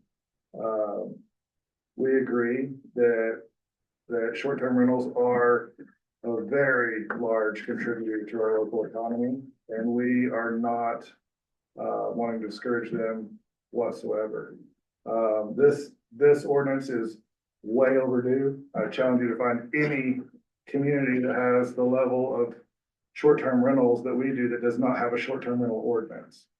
I will tell you too that my intention for those fees, once they're established, will be to help offset and even subsidize our workforce housing projects, and also to other expenses that the village, as we discussed earlier in this meeting, water rights, for instance. We would like to allocate those funds specifically to help offset the costs that the village will be incurring for those programs. We do not want them to be burdensome. We don't want to discourage or even lose short-term rentals with our fees. So that will be another debate. You and I have had discussions on those numbers, and I think that we can find something reasonable in the middle. I'll go ahead and move on to number 2 was 12-1-5B. It's the village included verbiage in that section, which is an occupancy section that includes International Fire Code, the one that was discussed in number 2. And there's 2 different. There's an occupancy metric that's in there that's a 5 for full bath and 2 for half bath, and doing our math on our book of business, which is probably about a quarter of the short-term rentals, that wouldn't be as much of an impact. But if someone was to more slide into the International Building Code, which they kind of dovetail a little bit, they kind of take from each other, that that would be a different and maybe a more significant impact. And just having those 2 different types of comments in that section could be something that someone might be able to use in the future to limit occupancy to an extent that wasn't these properties when they were built had expectations of. It doesn't, I understand your concern, it doesn't fully address it, but there is in that section, the final sentence, nothing herein precludes the owner from seeking a variance for unique properties. Right. I know we have a lot of bunk rooms and, you know, interesting creative ways to get more bedding into what are vacation homes essentially. So does that not allay your concerns from a variance perspective or? Well, I mean, it depends on who's in power, I guess, you know. And Manager Weir, one moment, but I think too, the way it's written, the International Fire Code, back to Mr. Moon's question. You know, it would address, more commercial buildings, residential buildings under the International Fire Code, and Chief Vance, please correct me if I'm wrong. There's very little, restriction in the International Fire Code as occupancy goes. In other words, no one's to say you can't have a family of 12 living in a 1-bedroom, 1-bathroom home. Right. The short-term rentals do fall under, as far as condos and residential homes fall under that residential category. So we're actually upping the limitations by adding an occupancy standard of the 5 persons per bathroom and 2 per half bath. And that's where I would just ask you to consider, in lieu of what you're saying and the fire chief said, just removing that from that section. Manager Weir. I just want to confirm what you said, Mr. Mayor, is exactly correct. And that we confirm both with our legal counsel as well as the state fire marshal that short-term rentals do not qualify as commercial property and would be subject to the International Fire Code's residential property restrictions, which are things, Mr. Curry, you told me you guys already do. It's smoke detectors, and ingress requirements for sleeping quarters, and it's some pretty basic stuff. As a matter of fact, in that code, there is no occupancy language, and that's why we had to add it separately in here, because the International Fire Code for residential properties does not have an occupancy section. Yeah, and that's all about the safety aspect, you know, we're all about. It's just, as far as in the occupancy section, maybe that verbiage doesn't even need to be there then. And to alleviate your concern, in order to change that occupancy, to something more strict, the ordinance would have to be revisited anyway. So if there's a future administration that chose to revisit, the ordinance have to be revisited at that time, regardless. Okay. And everything we do is subject to that. Okay. I mean, is there a reason for it to have the International Fire Code in this section then? Our attorneys felt like it was important to have it mentioned. Mainly because, Mr. Mayor, mainly because in our, on the application for the permit, we're gonna make sure that people know they have to have the smoke detectors and The checklist, I'm sorry. just a checklist. Yeah, the checklist, and those things are defined within the fire code. And so, as opposed to trying to rewrite the whole fire code into this ordinance, we just reference it.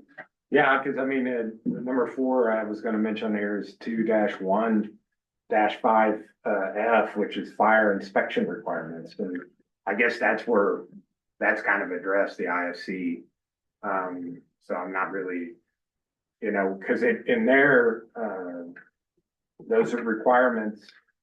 You know, we work really hard, like you mentioned, to make sure that our properties are all safe, 2 egresses, fire extinguishers that are certified annually, smoke detectors, CO detectors, and I'm all for, you know, making sure everyone else keeps their property safe, but, you know, some of those things in homes and condos, I mean, they were built in the 70s, 80s.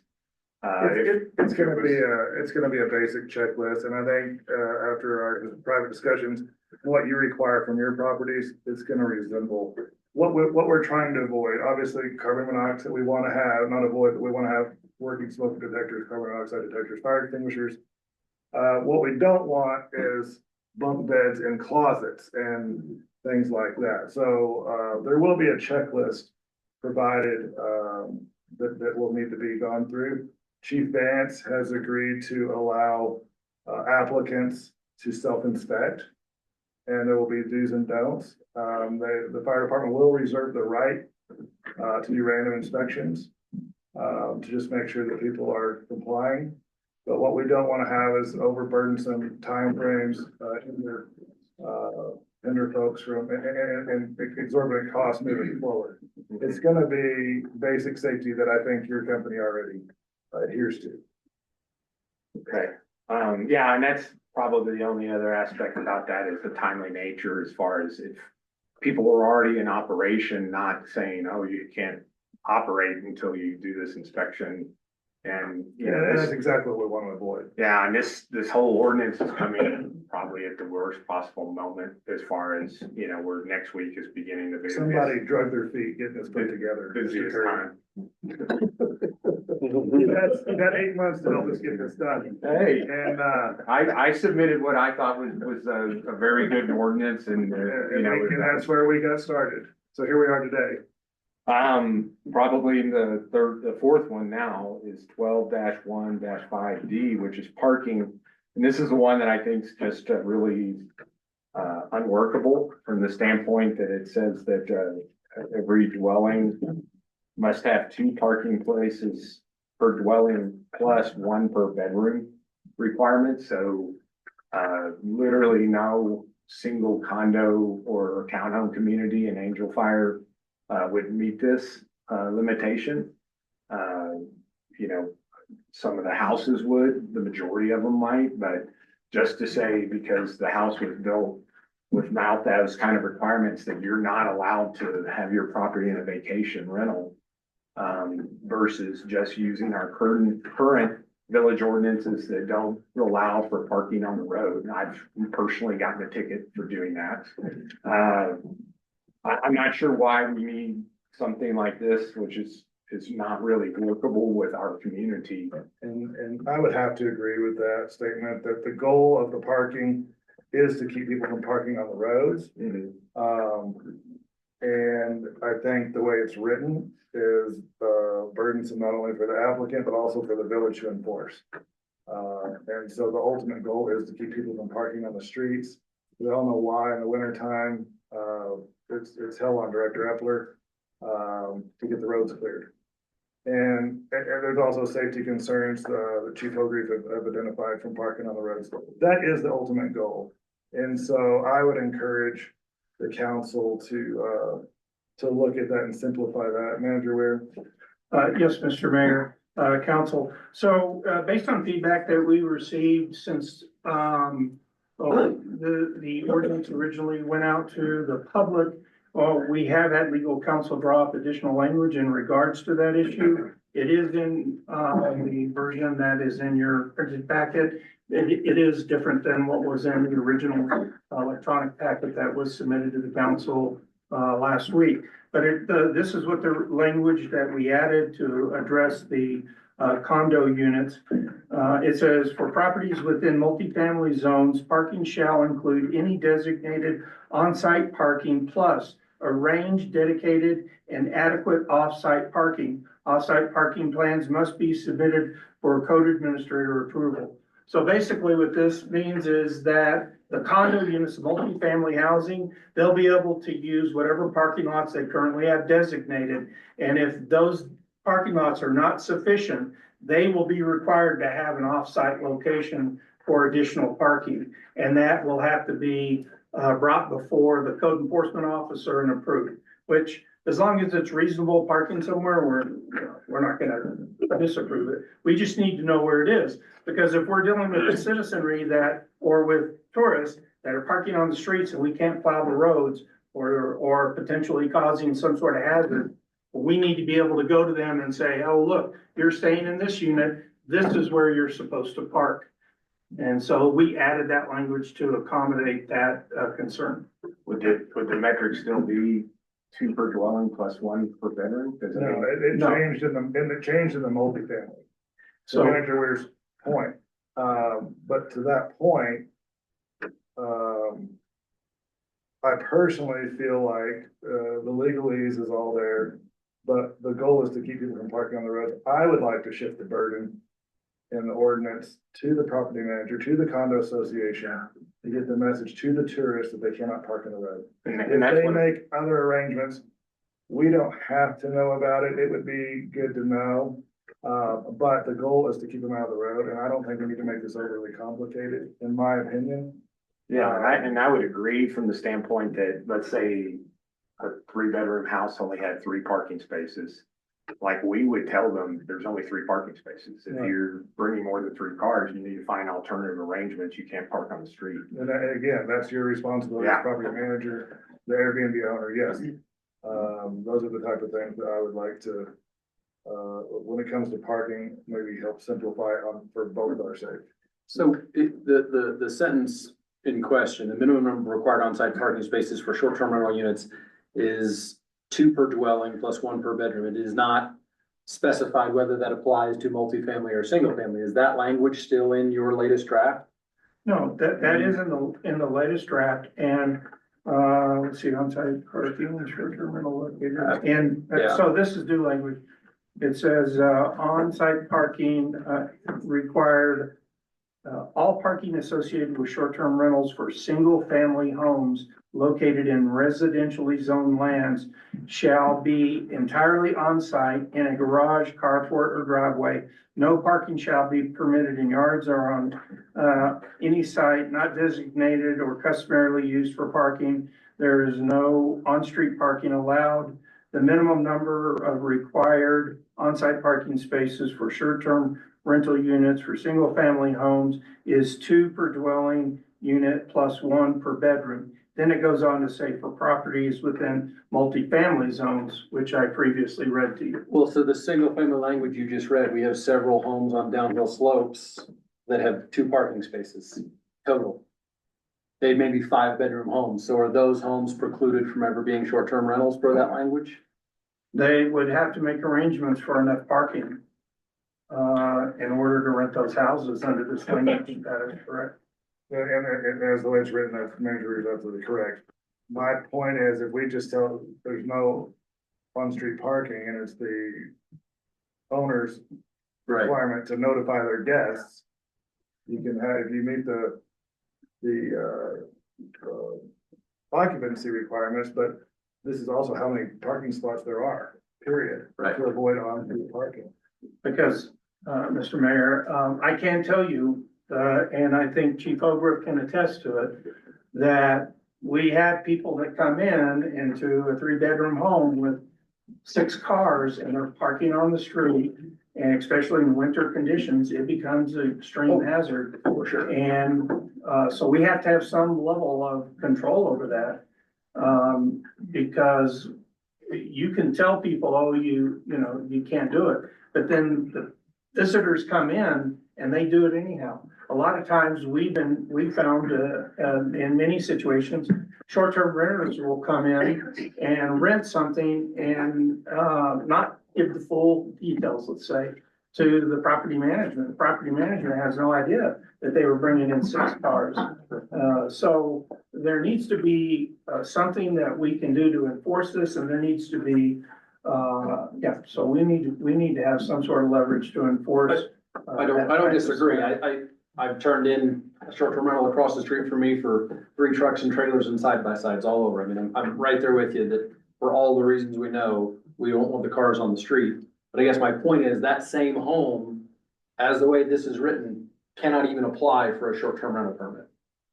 Well, it would have to provide. They could make Again, the way alternative it's written, parking. it would have to provide an alternative parking plan. Well, if you brought a van that holds 12 people, that's 1 vehicle. Yeah. I mean, so. Yeah, so again, I appreciate the managers and the attorney's language, but the ultimate goal is to keep people from parking on the street. Yeah. And I really feel like it's just much simpler to say, no parking on the street. Right. We don't have to say that. We already say that in our. It's mentioned in here, but I want to make sure that it's in here, too, so that it can be referred to for the short-term rental owner. They don't have to read our entire ordinance. They can read this particular ordinance. Would be my, I think a good compromise for myself and Mr. Craig, not even a compromise. I think we want the same thing. I don't want to create more work for him and our staff with these parking plans and trying to chase them down. if they're parking on the street, they're gonna get a ticket or tow. Or run the risk thereof. Mr. Mayor, just to be clear, we've removed the requirement for a parking plan. What I read is the new language, that we provided. So it doesn't, it no longer includes a parking plan. But would it get rid of the 2 and 1 verbiage for veterans? That's up to the council. I think, Again, a 15-passenger van right. can occupy so, And I will say one thing is that I see plenty of people that were the owners are having people over and they're parking on the street. That's when I got my ticket, is I was over at somebody's house and for an event and was on the street and they gave me a ticket. So, I mean, I don't think, you know, I want people to kind of limit the concept that the only time anybody's parking on the street is because it's a short-term renter in town, you know?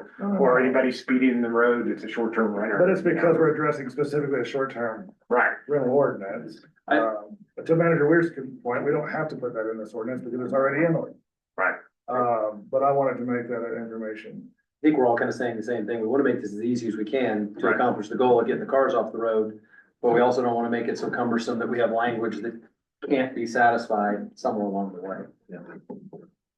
So just for clarification for the process, for the audience, this is gonna come back to council the second time with new language. What, Not necessarily. It could. It certainly could. We could, if we're deleting language, we could make that amendment this evening, when we go to vote on this, ordinance. okay, I guess I'm not keeping up here then, because in the past, we've always voted on an ordinance twice. So we did have, It's not a legal requirement. The legal requirement is that you, we actually take an extra step in our process in that we ask for permission to post an ordinance. That request for permission is not required by statute. What is required is that we have to give 14-day notice that we're gonna have an ordinance. That notice, it only has to be a summary. It doesn't have to be the ordinance itself. It has to be a summary, but in that summary, we have to include how somebody can get a copy of the full ordinance. And so that has to be advertised in a paper of general circulation 14 days in advance of a public hearing. The public hearing has to be obviously in a setting where the public is allowed to come in and speak. And then once the public hearing is completed, and then we can vote on that. And just like you could, like if you had a contract and you wanted to make changes to the contract, you can vote to amend. You'd have to vote to amend first, and then you could vote to approve the amendment. And then after that vote, we would have to publish the amended ordinance again.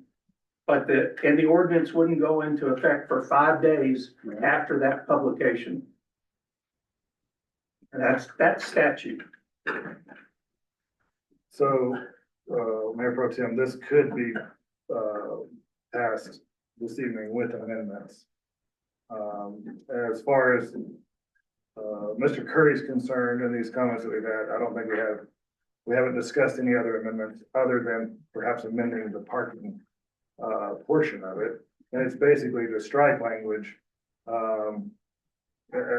I'm proposing to just avoid on-street parking. There is, and if there's any other questions on the parking,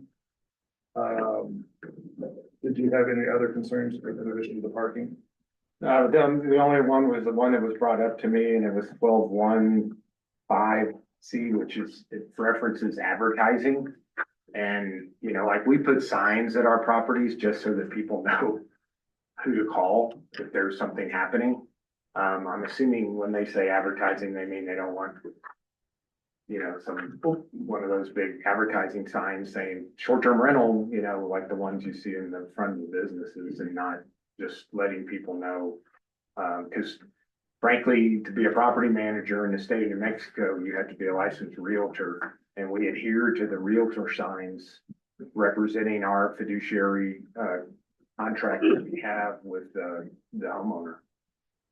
And you're also, I believe, the majority of your properties inside Angel Fire Resort are governed by the Architectural Control Committee as well. Yes. Typically. And and those adhere to that signage. I just didn't wanted to make sure that this wasn't somehow saying you can't have the signs that, you know, statutes already allow. I don't believe that's the intention there. One question I do have for you, and one thing that I would like to see, that I did, I guess, Manager, we're a question for you first. And that is, I would like to see as part of this, a requirement to provide at the minimum a general liability policy when applying for a short-term rental permit. Mr. Curry, since you're in the industry, I mean, are there any other suggestions as far as insurance that might be? And typically people just have homeowners insurance and, you know, it covers them for short-term rentals. So, As long as they, but that's between them and their carrier, but as far as, since we are issuing a business, not a business, it's not a business, well, in some cases it is. We're offering a permit. I feel like that would be something that I would like to have the council manager consider having as part of this, that there's some form of general liability insurance policy. I have no idea what that would cost homeowners. And I think too, the way I see it is if you're, so I would assume that your business carries general liability. And so if it's under a property manager, that would be sufficient. But individual self-managing, I would like to see a general liability policy personally. I mean, I couldn't really speak to like an individual, what it would take, or, you know, I know people are having difficult times just getting homeowners insurance, much less trying to get a general liability policy. So, I mean, I couldn't speak to that, but I've never had any issue, I've never, done one for a short-term rental, but anytime I'm looking for a general liability policy, I haven't had any issue ever getting that issue. So again, Manager Ware, it's a question for you, if that's something that you feel like, I mean, to me, it's something that I would feel better at protecting the village and issuing these permits, that we, have that layer of protection. And, I thought at one point you had told me that you require liability insurance for your renters. I mean, homeowners insurance is liability insurance. So, I mean, for them, so I mean, I would make the assumption that I know my liability, general liability insurance is $18,000, so a year. So I don't know what it would cost, but it would just become, I'm making the assumption excessive for an individual homeowner. I think if you have a homeowner's policy and you have short-term rental coverage, I think that would be the same. And perhaps that would be sufficient, but I want to have that requirement. So again, this doesn't concern you as a property manager, but I know how you have those policies in place, and we would need to have a copy when you apply for your clients. But outside of that, it doesn't have to be a general liability, but if it does show the short-term rental rider attached to that, I think that might be sufficient as well. But I would like to see some kind of insurance requirement added to this. I can do the research on that, get back to the council, and I'll find out what is going on in other government agencies. Our legal counsel has done these types of ordinances for multiple government agencies throughout the state. Of course, this is the shortest one that she told me she's written, because most of them are trying to restrict.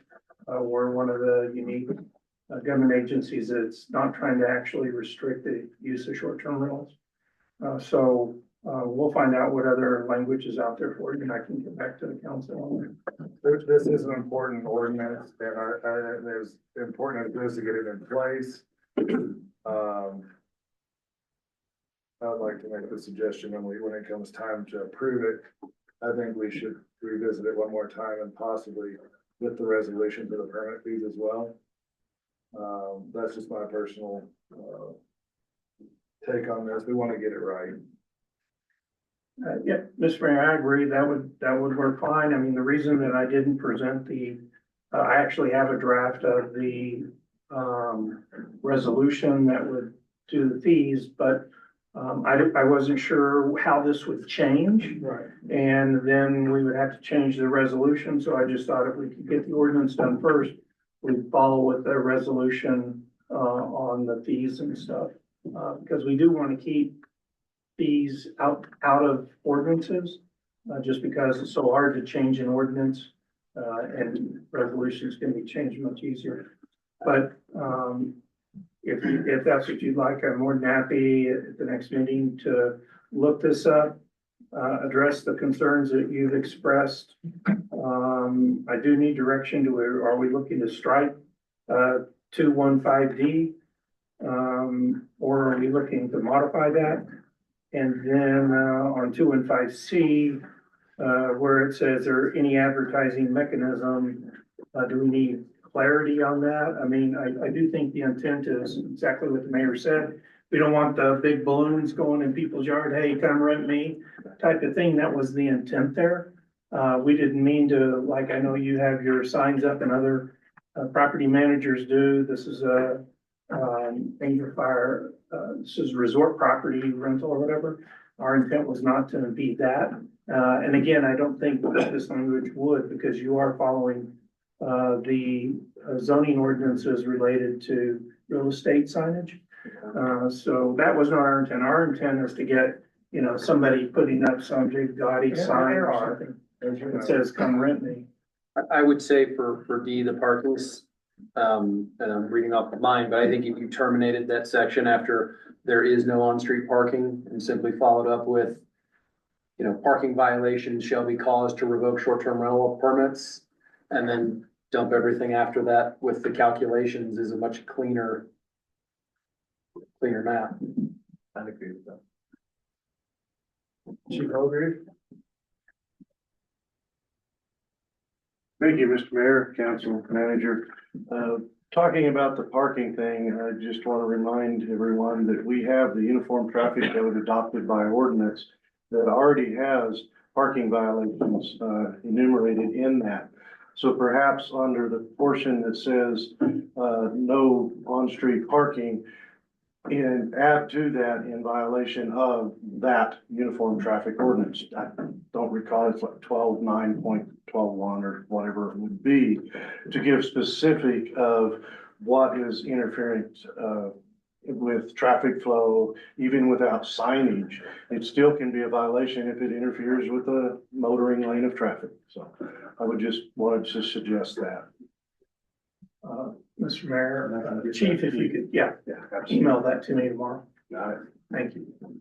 Do you do any, I'm sorry, go ahead. Do you do any I saw people squeeze 3 cars onto a cantilevered timber frame parking structure that was meant for 2. So I've seen people get real creative in brave ways that I wouldn't attempt, but I assume when you're renting, if you had a house with a cantilevered wooden parking structure, do you have any requirements there where you're telling them don't try to put, heavy duty trucks or, Yeah, in our particular case, we would have either declined to take on the property or we would list all of ours. We list how many parking spaces there are already in there. So we already put that information. Because we want to be upfront with people. If people ask us, well, how, we're bringing 5 cars, you say there's only 4. We say, well, there's only room for, there's only room for the 4, not 5. And so, I think as long as people put those in their listings or, they make those decisions whether or not they want to manage them. But I think houses like that, that have limited space, I do support the changing of it, of getting rid of that metric, but simply just telling them you can only park 2 cars. So, but I think, people should be allowed, they might have bought that home. They may need that short-term rental income to defray the cost enough to keep the property, and the idea of just telling somebody that, you're gonna have to sell. And to Owen's point, we're not villainizing short-term rentals. Again, They're a major contributor to our economy. We need them. We've not enough lodging in town without them.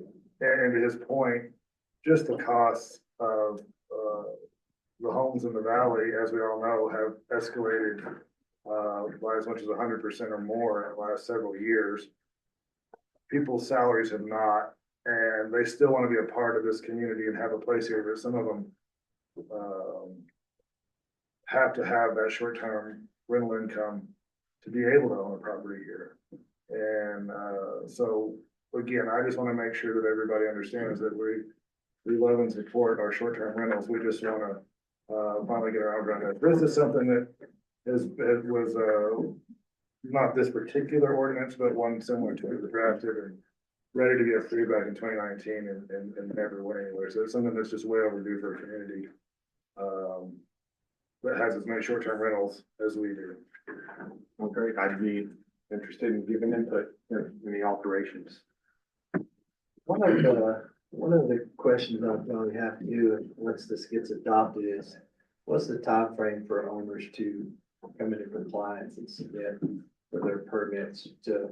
And I'd like Chief Vance to probably talk a little bit about that, owners being able to self-inspect their properties, because it's gonna be a rollout that's gonna, you could take a year or more to be able to inspect all the properties that are on the short-term rental. So I want to know how that's gonna be rolled out and thought out ahead of time, so that you don't have people that are just waiting on an inspection to be able to rent their home. Manager Weir. Mr. Mayor, Councilman Weeks. So we intentionally left out of this ordinance a rollout plan or specifics because we don't know everything that's gonna be thrown at us. But I can tell you this, at the mayor's direction, we have no intention of starting fining process for this until there's been adequate time for people to adjust. You're right, it could take up to a year. We may look at this in 6 months and everybody jumps on board and we say, okay. But there will be, this will come before council before we start to actually enforce anything as far as fines go or anything like that. But what we do need to get started with enforcing is lodger's tax payments, because we do our system host compliance that we've acquired and developed, not implemented yet, but developed. Indicates to us there are as many as 600 residents currently doing short-term rentals that are not paying lodger's tax. That is something we'll enforce day one. This other ordinance, we realize that we are gonna have to, it's gonna be new.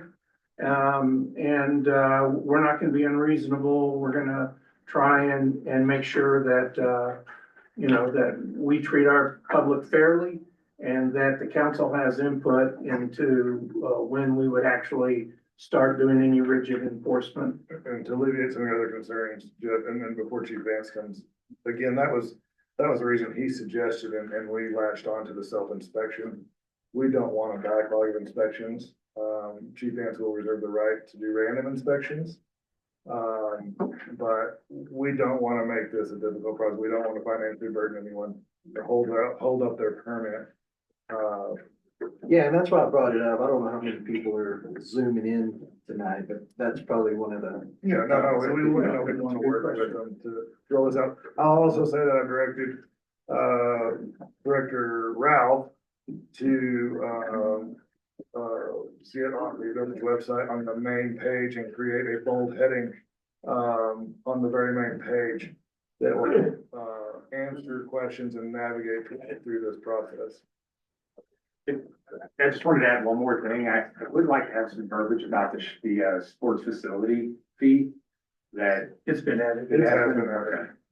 Because that, maybe half the people that pay lodger's tax are paying the sports facility, and so we just need to make sure they are paying both of them. Mr. Moon? Yes, I have a comment, maybe a If suggestion. you don't mind, Mr. Moon, if you would just come to the show.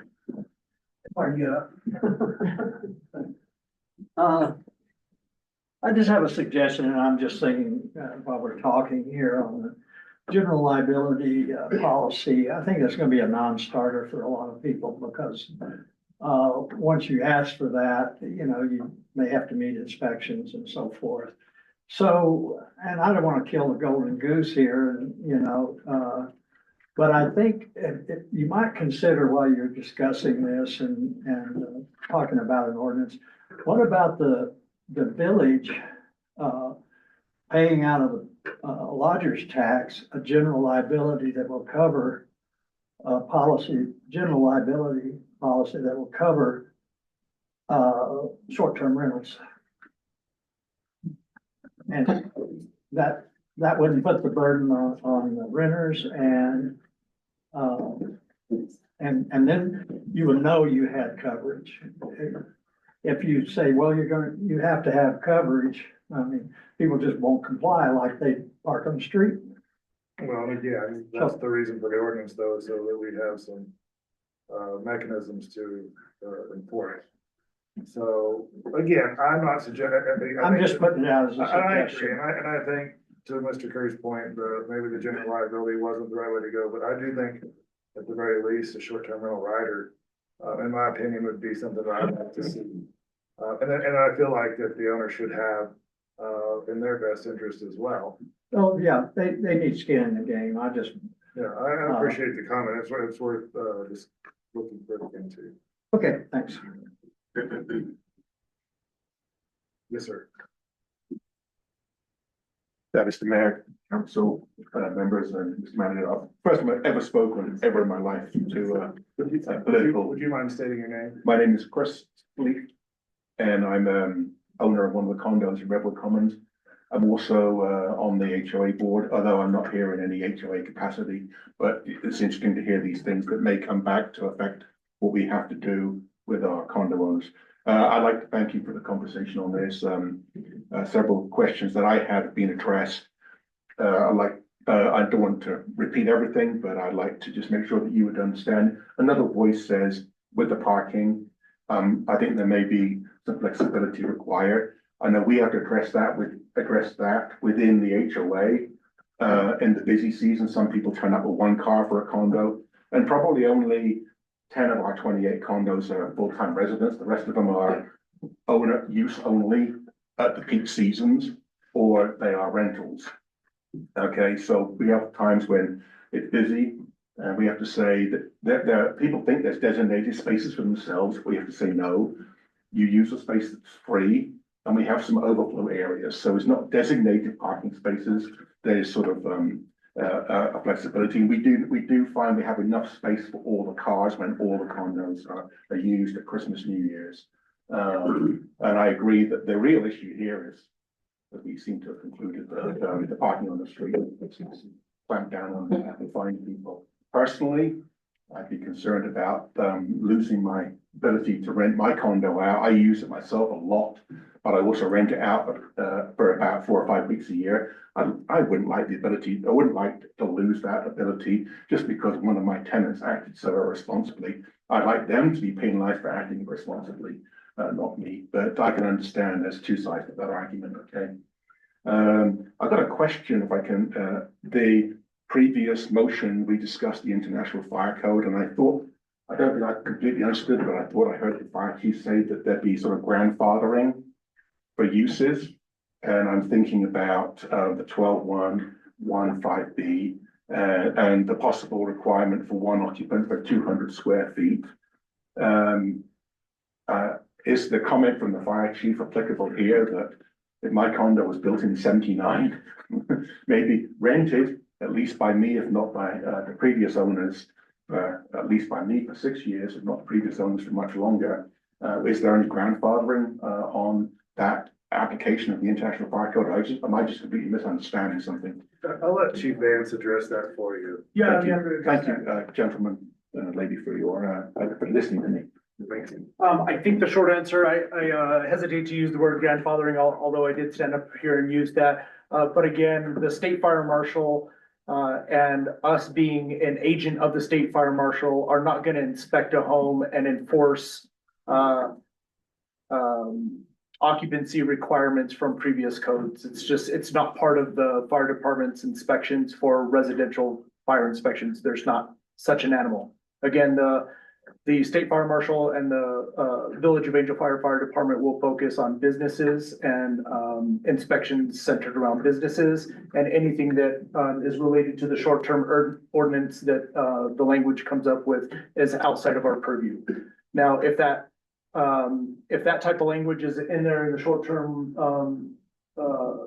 rental ordinance, and that is the standard, and the way that I see a self-inspection going is you're gonna have a mechanism in place, like a QR code to scan and maybe go in and fill out a form, or perhaps go to the village website, or come and pick up an application, and that would be attached to your application, and fill out a form, either electronically or manually, for your fire inspection, and that would be very reasonable along the lines of having fire extinguishers, having 2 means of egress, just the basic stuff, and you're gonna say, yes, all of these things apply, and perhaps some sort of attestment at the end that certifies that I, Jason Van, certify that all of these things to be true, yada, yada, submit your application. And so we will have a process on the back end to be able to look at those applications, and if there are any red flags or any issues that may require inspection in person, then you would be held to the standard of that fire inspection checklist, but not enforcing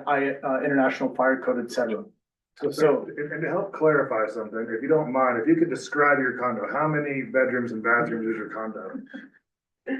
Or you could give me an example and I can give you an occupancy, as stated as how we're prescribing it in this ordinance. Okay.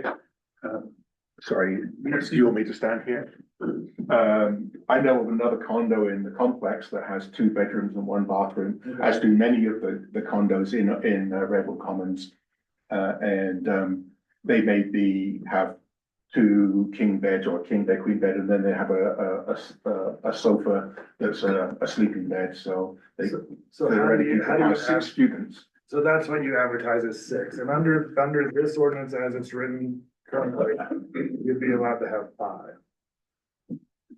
And that's because of the way we've written it is based on bathrooms. We've written in there for an occupancy load of 5 persons per bathroom and 2 persons per half that. Right. So the International Fire Code will not restrict your occupancy. Okay. The way we've drafted this, would. May I ask if there's a particular reason why we have a number like that? I mean, I'm not going to ask for the answer now, but I suggest that the market, I'm a bit of a free market capitalist, that the market decide. I'm personally surprised if 6 students try to stay in my place, but hey, they're students. And I'm concerned when I go to stay in it next, which usually I'm the next person in there, I'm like, there's not any sign that anybody's been in here. It's quite clear they're acting responsibly. They choose to, and they want to split the cost 6 ways so they can go skiing in our lovely resort. So I just asked, do we need to have a number like that? Well, I'm afraid we do, because we've also seen where people put 10 or 12 in that same unit. Yeah, I would not want to be one of them. And it also boils back down to the parking issues, Manager Weir. Yes, Mr. Mayor, Council. So there's 2 reasons why. First of all, we've been advised by legal counsel because there are liabilities once we issue a permit. In order to have a short-term rental, we now assume some liability for that short-term rental. And if we don't take precautions to provide public safety, then we could be sued by the renters who start a fire in a building that's overpopulated. The other reason is a nuisance factor. Unfortunately, again, I think Chief Ogriff will attest that we have people where they have large number of people staying in a resident that's been rented through short-term rentals, causing nuisance to the people around them. And so those are the 2 reasons primarily that we have tried to address a reasonable occupancy number. I wanted to ask the question. And the fact I asked the question means that you hear an opinion, which is fine. No, Thank you very much again for listening to me. Thank you for being here tonight. Thank you. I'll just add one other comment to that, and this partially addresses your concern too, and part of those numbers are based on the septic system and not overloading a septic system and what it was originally designed for. So when a individual building was built, and if it's on a septic system, it was intended to have so many sleeping units and so many people per sleeping units, and that septic system was designed to handle that load. That's interesting. There's not any other questions or comments. One final comment on the advertising. I have a short-term rental across the street from me, and it's been heavily used this winter.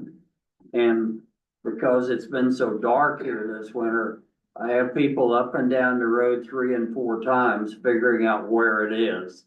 So anything that the owner could do to help with that problem from an advertising standpoint. And I think address signs too, is something that we need to, aside from this, but we need to take another look at too, for public safety. Ms. Curry? My name's Maria Curry. I'm with Resort Properties of Angel Fire. Thank you, council people, for addressing these issues tonight. I had a question about under 12.1-4, item E, number 2, site plan shall include location and dimensions of all required on-site parking spaces as established in this ordinance. So if we readjust the parking, will that item be stricken? Yes. Or okay. Already had. And then I had a quick question about, you referenced nuisances. Do we have any data or statistics on that? Because we've never really gotten any calls about loud guests or. There are a few well-known party houses in Angel Fire. I'm not saying any of them are yours, but I think that's what we're trying to avoid is right. The home with 60 kids from tech for the weekend that really should have 20 in it. It does create. Well, we have an age limit. You have to be 25 to rent from us. But I'm just curious if that is an issue, because Angel Fire is a pretty sleepy town. It's more family oriented. Have there really been incidents? Yeah. I've been here 7. And I didn't have them, in my neighborhood. Okay.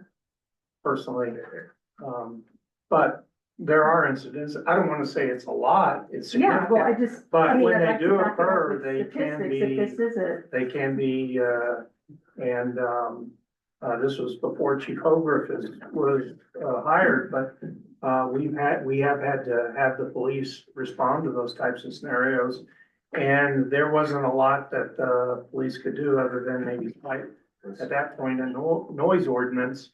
But that was basically a bunch of college kids rented a house, I don't know how many, and they were, I wouldn't have wanted that to be my house. My I'm sure it would guess crash. is that Chief Hoger could provide you with some statistics over in a month from now, Okay, sounds good.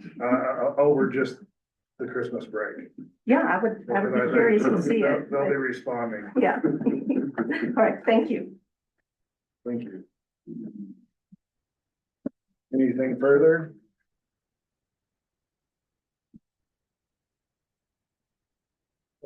Twenty 24 -08 modifications proposed for public comment. Moving on to item 4.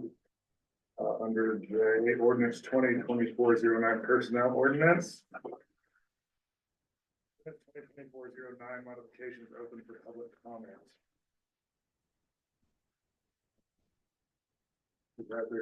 Manager, where do you have anything that you'd like to? All I'll say, this is, Mr. Mayor and Council, this is, an ordinance that we've been working on now for 5 months. And, it's been worked on very closely by, our direct reports routine, the management team here. There's been a lot of input, there's been a lot of changes, we've gone back and forth. We put considerable consideration into the language of this ordinance. And just the history, I think I've informed you all before, this was requested to be done by our insurer.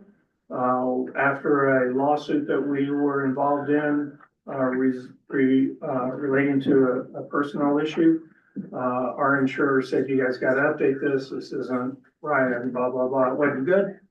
They actually paid for the first round of legal fees, our insurer did, that got us started. We then took it to our legal counsel with feedback from the management team.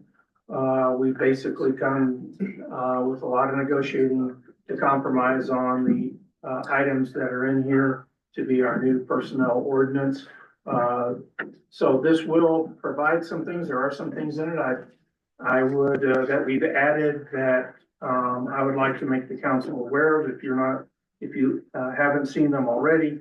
We added, the ability to have a PRN employee. We've had them for years. And, there was nothing in our previous ordinance that said we couldn't have a PRN, but there is nothing that said that we could, and every other form of employee was defined previously in the ordinance, so we included that in the ordinance.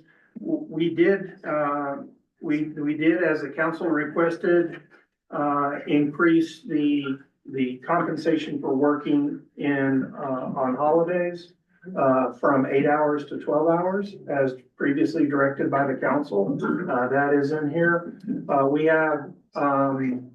We have previously, the language, in the prior ordinance only allowed a very small, percent increase in pay for being on call. So when you were on call, you were paid a 6% hourly rate for being on call. That's below industry standards. Let's call it industry standards. Unfortunately, in defiance of the ordinance, the police department had been paying 100% for on call. It was not allowed. It wasn't specified in our ordinance that we could pay that much. The only thing was specified was the 6%.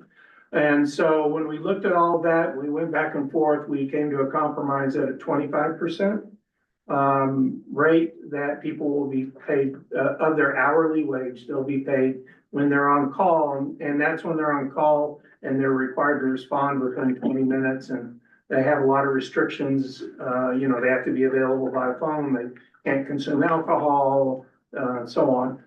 So that type of on call in here is at 25%.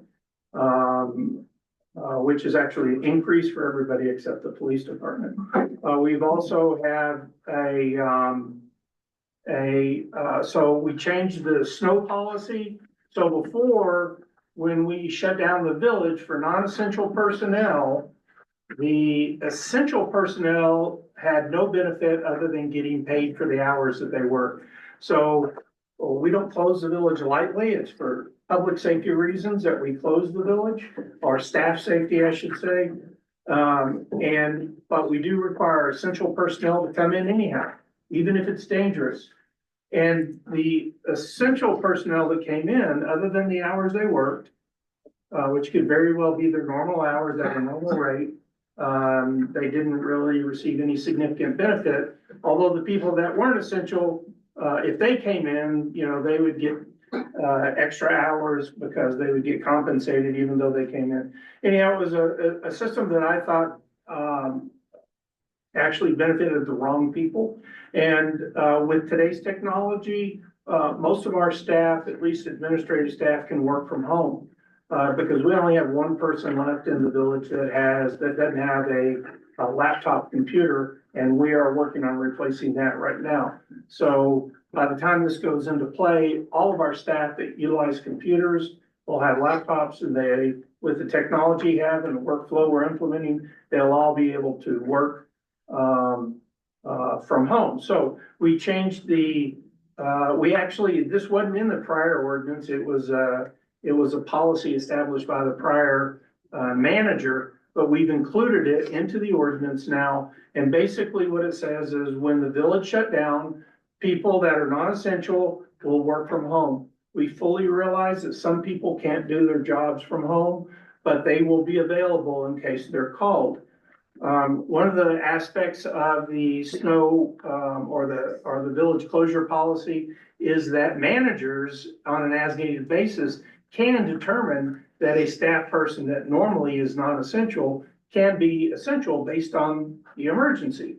And so they have to be available to come in, and their manager can contact them, ask them to do things, maybe do study classes and things like that, and continue to work. But we will continue to pay them their hourly rate. The people that do come in, they will get basically a extra pay. 7.5% is what we settled on as pay. So if the village shuts down because of inclement weather, which is the primary reason, but we shut down because there was no water, because there's no electricity, things like that. So if the village is shut down during normal business hours and people are required to come in, regardless, they will get paid 7.5% extra for coming in when other employees aren't coming in. The other item that did change is we also have a bonus pay for people that work at night. So basically from 7 PM until 5 AM. Right, previously that only applied to the police department, and it was 6%, I believe, is what, or is a fixed rate $1.60 an hour. Yes. Which equated to approximately 6% for most of our police officers. So we opened that up to all of our staff. So now any staff that has to work in non-business hours will get a 7.5% pay on top of their normally hourly rate. I mean, Except you, Greg. So a lot of the changes we made were just to try and make things fair across all departments and to try and incentivize our staff for doing things that are above and beyond the call of duty. And the other changes that were made primarily were to protect the village from liability that's related to employment law. Any questions or comments for Manager Rear? Okay. 2024-09 modifications is closed for public comment. Public hearing is now closed. So we're moving on to item K.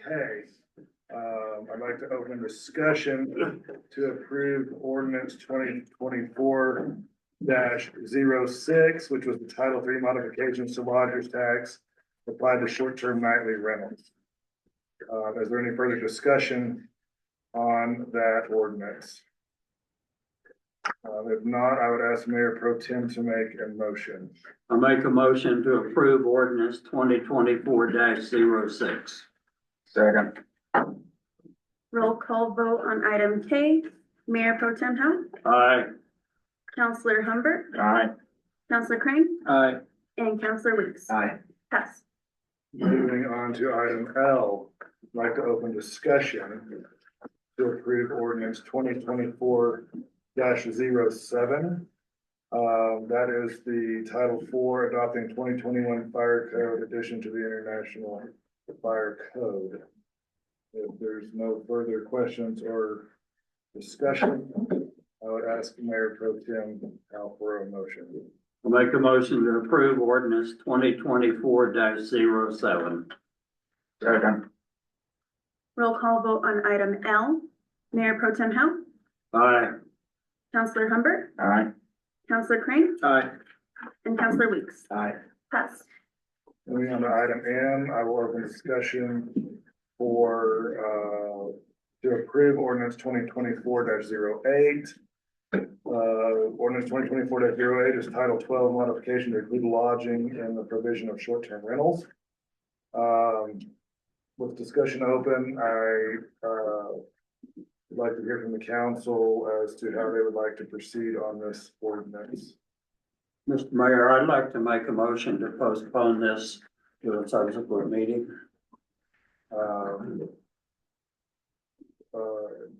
Is there a second? I'm sorry, Manager. So technically a postponement is when you keep it within the same. No, that's tabling. postponing moves it to the next. All right, thank you. Sorry for that. I got them backwards. So Mayor Pro Tem, would you like to make a motion? I make a motion that we postpone ordinance 2024-08 to a subsequent council meeting. I'll second. Roll call vote on to postpone item M. Mayor Pro Tem Howell, Aye. Counselor Humbert, Aye. Counselor Crane, Aye. and Counselor Weeks. Aye. Pass. We'll move on to item N. I'd like to open discussion to approve ordinance 2024-09. This is the ordinance, this is the personnel ordinance. Discussion or questions? Or Mayor Pro Tem Howell for a motion? I make a motion to approve ordinance 2024-09. I'll second. Roll call vote on item N. Mayor Pro Tem Howell, Aye. Counselor Humbert, Aye. Counselor Crane, Aye. and Counselor Weeks. Aye. Pass. Moving on to item O, I would like to ask for a motion to move into executive session for NMSA 10-15-1H-2. Number one, discuss the status on the Ann Ferguson case. Number two, update on benchmark condominium case. Three, discussion of potential purchase of real property. I make a motion to move into executive session for NMSA 10-15-1H-2 to discuss number one, status on Ann Ferguson case. Number two, update on the benchmark condominium case. Number three, discussion of potential purchase of real property. I'll second. Going off the record.